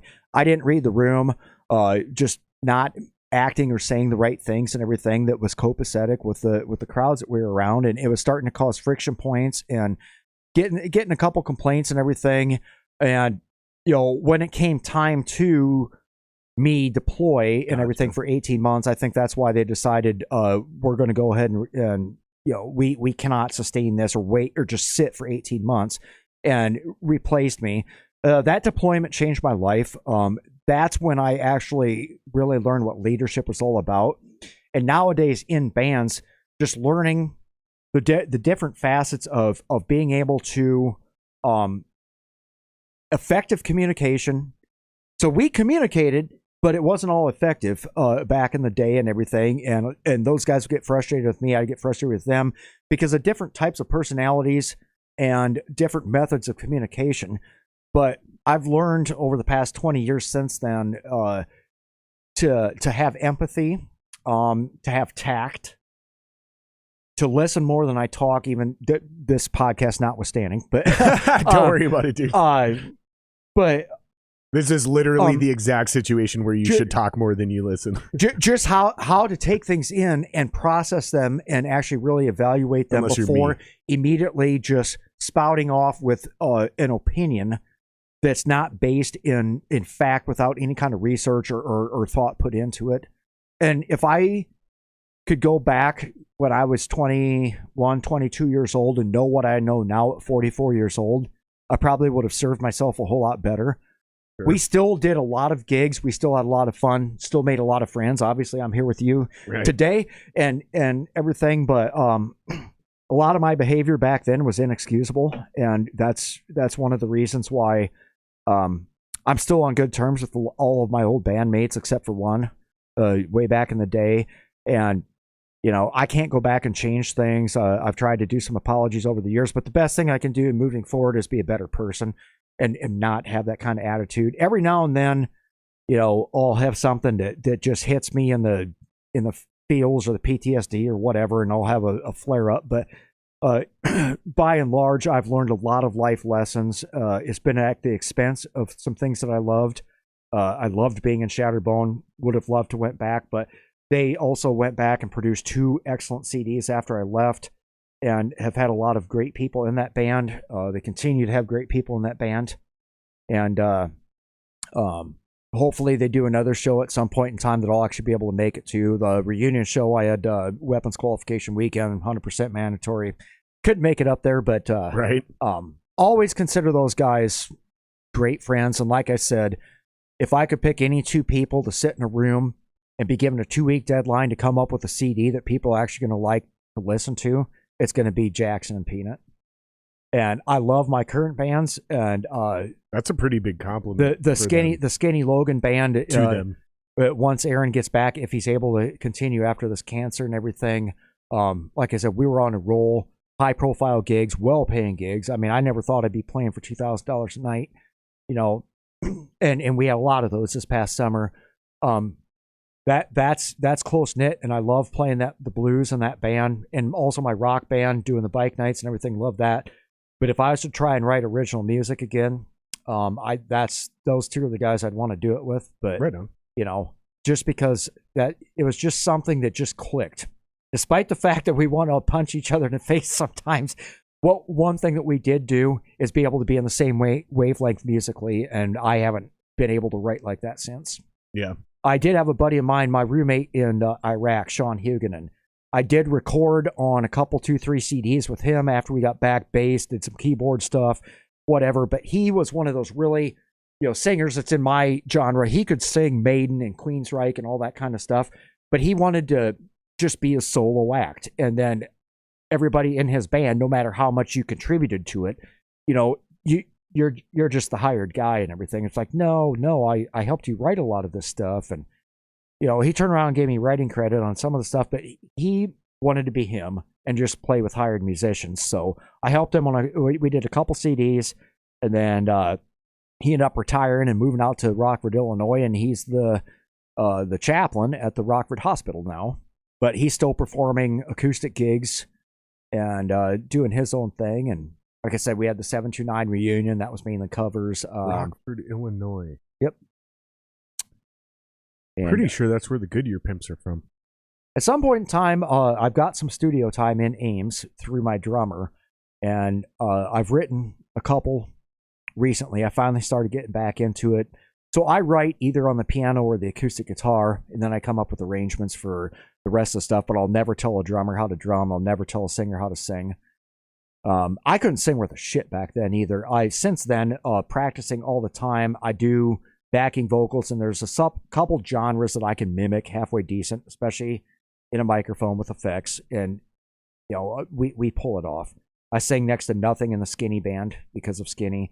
In the rock band, I'll do some of the, Alice in Chains. We even do Motorhead, Ace of Spades. I can mimic Lemmy. Megadeth, I do that. Really? But all the classic rock stuff and whatever else, and those guys kind of cover down. That's pretty fucking dope, dude. Yeah. So let me ask you this, man. Moving forward, if, let's say, worst case scenario, Skinny and the whole thing, or what did you say his name was? The guy who actually has cancer? Aaron Logan. Aaron. Oh, that is Skinny. Yep, that's Skinny. Skinny. Okay, yep. so let's say Skinny, he obviously beat cancer, but let's say he's not able to sing and move forward and shit. You've got this little complex. Are you willing? Do you have a backup plan? Can you pivot and take this great thing you've got going and move in a new direction with it without scorched earth starting from scratch? Yep. Are you in a position to do that? Because I think it sounds like what you're building down there is pretty fucking special, and I'd hate to see it live and die with one band. Yeah, and so no matter what, Skinny will still be able to play that lead guitar, even if his voice never comes back 100%.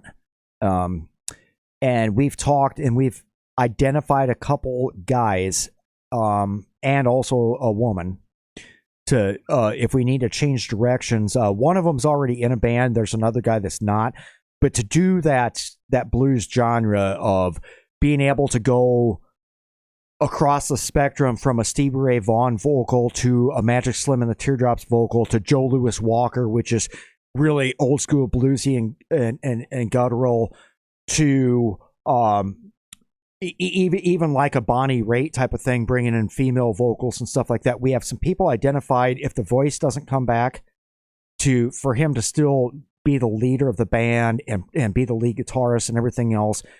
Do some things on backing, but we've got a couple guys identified in case it doesn't pan out, because there's a lot of gigs and a lot of people waiting and hoping this band comes back. And it's a lot of actual cities wanting us to play their town festivals in their square during the summer, their 4th of July things and high-profile things. And they prefer to have Aaron Skinny Logan, but we're prepared to keep it together and bring in a couple people if we have to. The fact that the man is still alive after having 4 tumors cut out of his neck and being 44 chemo treatments, has not eaten or drank anything through his mouth in 2 months, being on feeding tubes. To beat this and then come back from it's the comeback of the century, So I'm looking forward. How do you not feel all that in your neck, though, man? I don't know. He was how does it just show up one night? Because I'm thinking, I used to sing, dude, and even as a non-singer, just doing the podcast, I talk enough, right, to where I'm pretty fucking aware of what's going on in my fucking throat, dude. How do you not understand that you have multiple fucking cysts, basically? Yep. And one of them wrapped around your jugular vein. That just blows my mind, man. Yeah. You're either a tough son of a bitch or you're stupid as shit. Well, or a combination of the two. There is a third option. You're stubborn as a government mule. And if ever there was a description for Skinny, funny thing about the Skinny Logan band. So, like I said, you got 3 Vikings fans and then 1 Packer fan. Packer fan being Aaron. So, I've obviously been in the Army, still in the Army for 25 years. Aaron is a Navy vet. Danny Krogh on rhythm guitar, harmonica, percussion, everything else, Marine Corps vet, and actually played in the Marine Corps band. So he's the toughest one of all of you. Suck it! Danny's My son, whole family's Marines. Danny's son, Steven, did not go to the military. He went to college and got a doctorate degree in philosophy from Iowa State University. So he's obviously smarter than all the rest of us. But yet he's a the drummer's usually the dumbest one in the band. This one has a doctor's degree, so it's kind of hard to the bass player. Fuck with him on that. No, it's not true at all. I've been in a band with an idiot in every instrument. Trust me. But idiocy transcends instruments. So the 3 guys standing up front are all either military or ex-military, and boy, there's a stubbornness factor in that too. And we get to going at each other too. And I was just going to say, just on the fact that you're Army, Navy, and Marine, yep. There's a huge rivalry right in there. And from my understanding, it's nonstop, Joe. The shit never ends. And from my understanding, it's you 2 versus the Marine, or it's the Marine and the naval officer versus you. Oh no, it's us versus Denny the Marine. I'll show up at practice and go nonchalantly lay a pack of crayons down on his tablet stand and everything where he's got his harmonicas. because the joke is Marines eat crayons, he'll come back from taking a pistol, see the crayons, and you motherfucker. You got to just wait till the right moment, like maybe right before you guys strike up your first note of the show, and just walk over to him and just go, Semper Fi, motherfucker. Right. So the only gig every year that's hell is the Marine the Marine Corps Leathernecks dog. Semper Fi, motherfucker. Yep, the Marine Corps Leathernecks Doghouse in Colo, Iowa. It's a motorcycle club of former Marines, and they usually get us for at least one gig a year. That's the gig where I get the most amount of hell, because you got the Marine in the band, a bunch of freaking jarheads running around there, then the Navy guy. So what's the popular thing? Let's fuck with the Army guy. Yep. It's all in good fun, though. It's a great time. I love doing it. I don't think Skinny's going to be well enough to do it this year, but if we can continue doing them things in the future, it's so much fun. Yeah, you got to bring some of these Minnesota bands down there. Kind of do what you I guys agree. were doing back in the day. Yep. I don't know that any band in Minneapolis, there might be two that I can think of, maybe three. I'm not naming names because I don't want to make anybody feel bad that they're not one of the two or three, but there's maybe two or three bands that would be worth bringing a band into town to do a show with, because it just draw politics, clubs, locations, so on and so forth. But I've been trying to, basically the life of this podcast, explain to people how dope those shows were in the middle of nowhere, whether it's Ames, Iowa, or fucking Milltown, Wisconsin, where there's just nothing else happening. So like you can actually experience like being a rock star again. Like, and that's the one thing that never died. Like, it's the one thing that always remained constant through the years. And then all you guys kind of retired or moved on or went and got real jobs or had kids or got married or whatever fucking reason.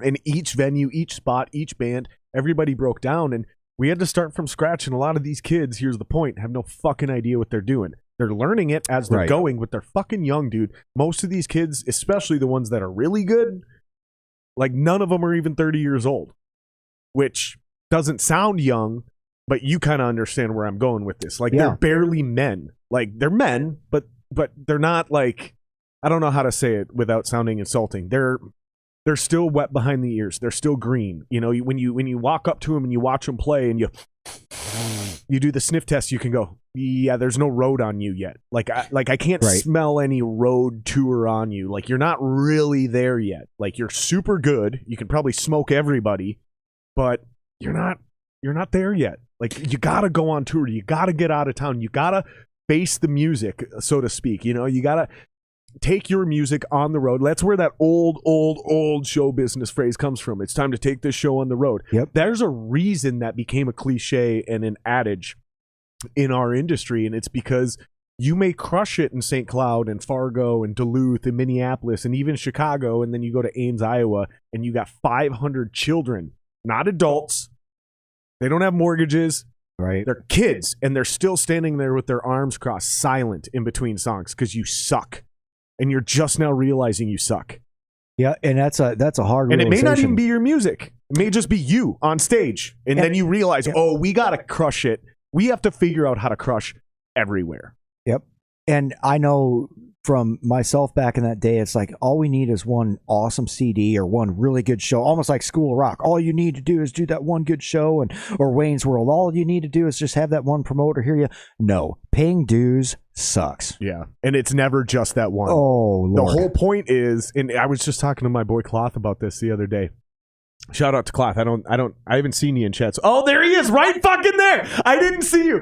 Cloth, I swear to God, I did not see you in chat, but I just dropped your name. So I was chatting with my boy Cloth the other day, and a lot of people like to talk about paying dues. This is his quote, not mine. A lot of people like to pay dues or like to talk about paying dues, but they don't actually do it. A lot of people love to talk about walking the walk, but that's all it is talking about walking the walk. They don't actually do it.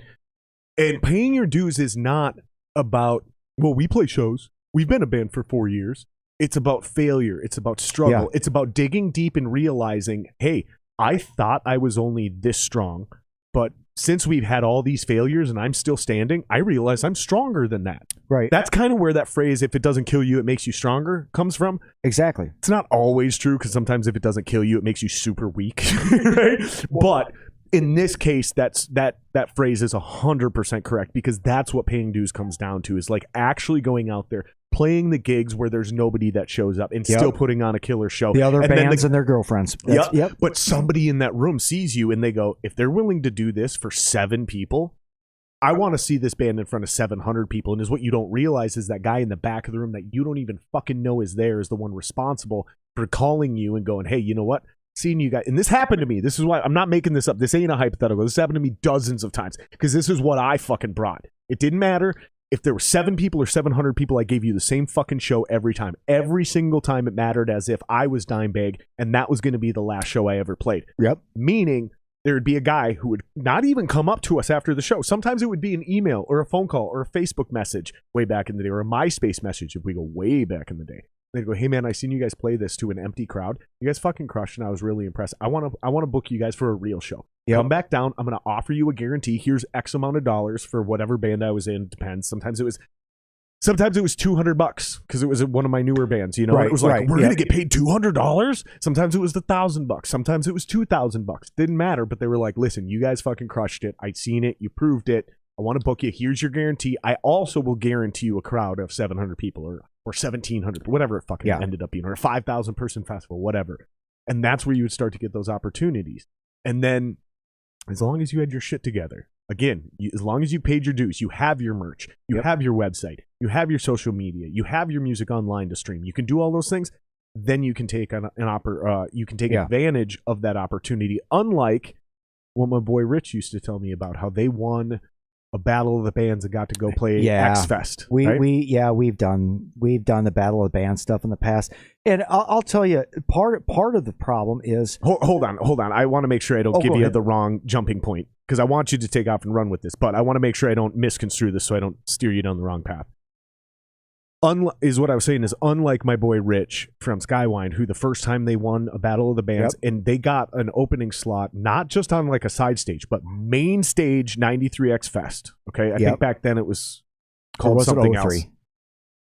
It was in that era of like 02, 03. Yeah, I remember Skywine doing that. Yeah, so they went out there, and here's the thing. He goes, yeah, we played in front of 15,000 people, and yes, we fucking crushed it, because the videos are still on YouTube to this day. You can see the crowd go nuts for them when they covered Pink Floyd The Wall.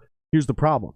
They didn't have a way to leave a stamp on that crowd. They had no way to communicate to 15,000 people simultaneously and let them know where to go get their music, where to go get their merch, because they didn't have all their fucking ducks in a row. Yes, they had paid their dues, they earned that opportunity, but they still didn't pay their dues on the business side of things. Yes. They still hadn't invested and failed and realized, when we play in front of a big crowd, we need to be able to take it. Here's the point. When they got done with that concert, they came home. All of a sudden, Quest for Mayhem, all these other things, they had girls walking around the audience, signing people up for their email address. So it no longer mattered that they were just a good band. Now they ran a good business.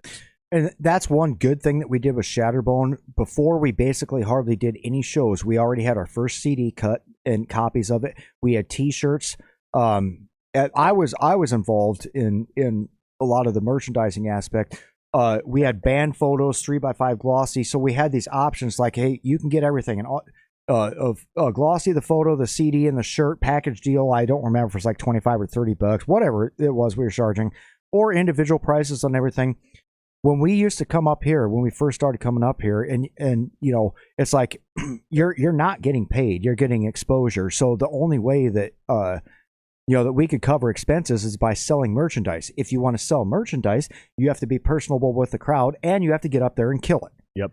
You have to kill and make it very visible that and announce, yes, we have merchandise for sale right back there, blah, blah, blah, all this other stuff. But getting back to an earlier point, part of the reason, and we were talking about young kids don't knowing what they're doing, as a society, and just even in the movies and everything else, we glorify those Cinderella stories of, the down on your luck band or whatever, and all of a sudden they have that one awesome gig, everybody sees them, they get a contract, all this other stuff. Look at all these movies that are like that. Rockstar, School of Rock,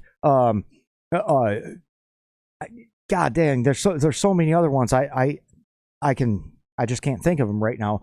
But where's the Rockstar's the perfect example. Yeah, where's the movie about Joe Bonamassa's life, about how he became the biggest blues rock titan guitar player and performer, basically internationally, but he started putting in hard work ever since the age of 3 and been doing it his whole life and never really hit mainstream, but yet can sell out venues everywhere he goes, and concert tickets are like $300 a piece. Where's the movie on Joe Bonamassa's life? There's a couple things. You watch Metallica documentary, you remember. Well, even the Rockstar thing, dude. Yeah. Even that Rockstar movie, they make it look like the guy just got discovered. But they skipped the whole 10 years he led up to being able to be discovered. Playing in a tribute band. Yeah, that's what frustrates me about that same going example. Sideways every gig. Yeah, dude. Yeah, exactly. That's the truth, dude. Yeah, it seems like it was an overnight success. But that's because you didn't hear about it until yesterday, right? The reality is that dude started at 9, 10, 11, 12 years old. And he kept rocking the entire fucking time through failure, through success, through ego boosts and ego bruises. And then all of a sudden, he got discovered. People say that all the time about comics. Oh, this is the new guy on the scene, blah, blah, blah, blah, blah. This comic who came out of nowhere. And these motherfuckers are like, dude, I've been struggling in New York and LA for 15 years. I only seem new because you don't know what underground comedy is. And that's not an insult to anybody who doesn't know underground comedy. It's an insult to the people that we're talking about by calling them an overnight success. No, there's 10, 15 years of dues being paid. And that's all I'm getting at, man, is in the music industry, if you're 17 years old and you do everything right, you might be able to pop when you're 21. And we were talking about... Or if you got a big brother like Billie Eilish, then you can pop as a teenager. Right. But we were talking about like leadership. Who had already paid dues for 10 to 15 years. We were talking about young kids and then leadership and everything. And I think guys like you and me, the best advice that we could do is warn people about the dangers of seeking instant gratification and having a good work ethic and not being afraid to pay the dues. And if you keep paying the dues and it's still not panning off, be resilient. You have to stick with something in order for it to work. And if look at Lamb of God, they were a band for 10 years. Yeah, and 10 years before, and I think they had a different band name. You guys can probably throw this in chat. You guys probably remember exactly what I'm talking about, and we'll get to some of these comments here in a minute. But please put it in chat. What was Lamb of God's name? Was it Burn the Priest? I don't actually remember that. I think Lamb of God was called Burn the Priest for a long time before they changed their name to Lamb of God. Yeah. And I don't know if they changed their name to Lamb of God when they got discovered or right before they got discovered, but they had been a band for a very, very long time before they actually popped and made it. So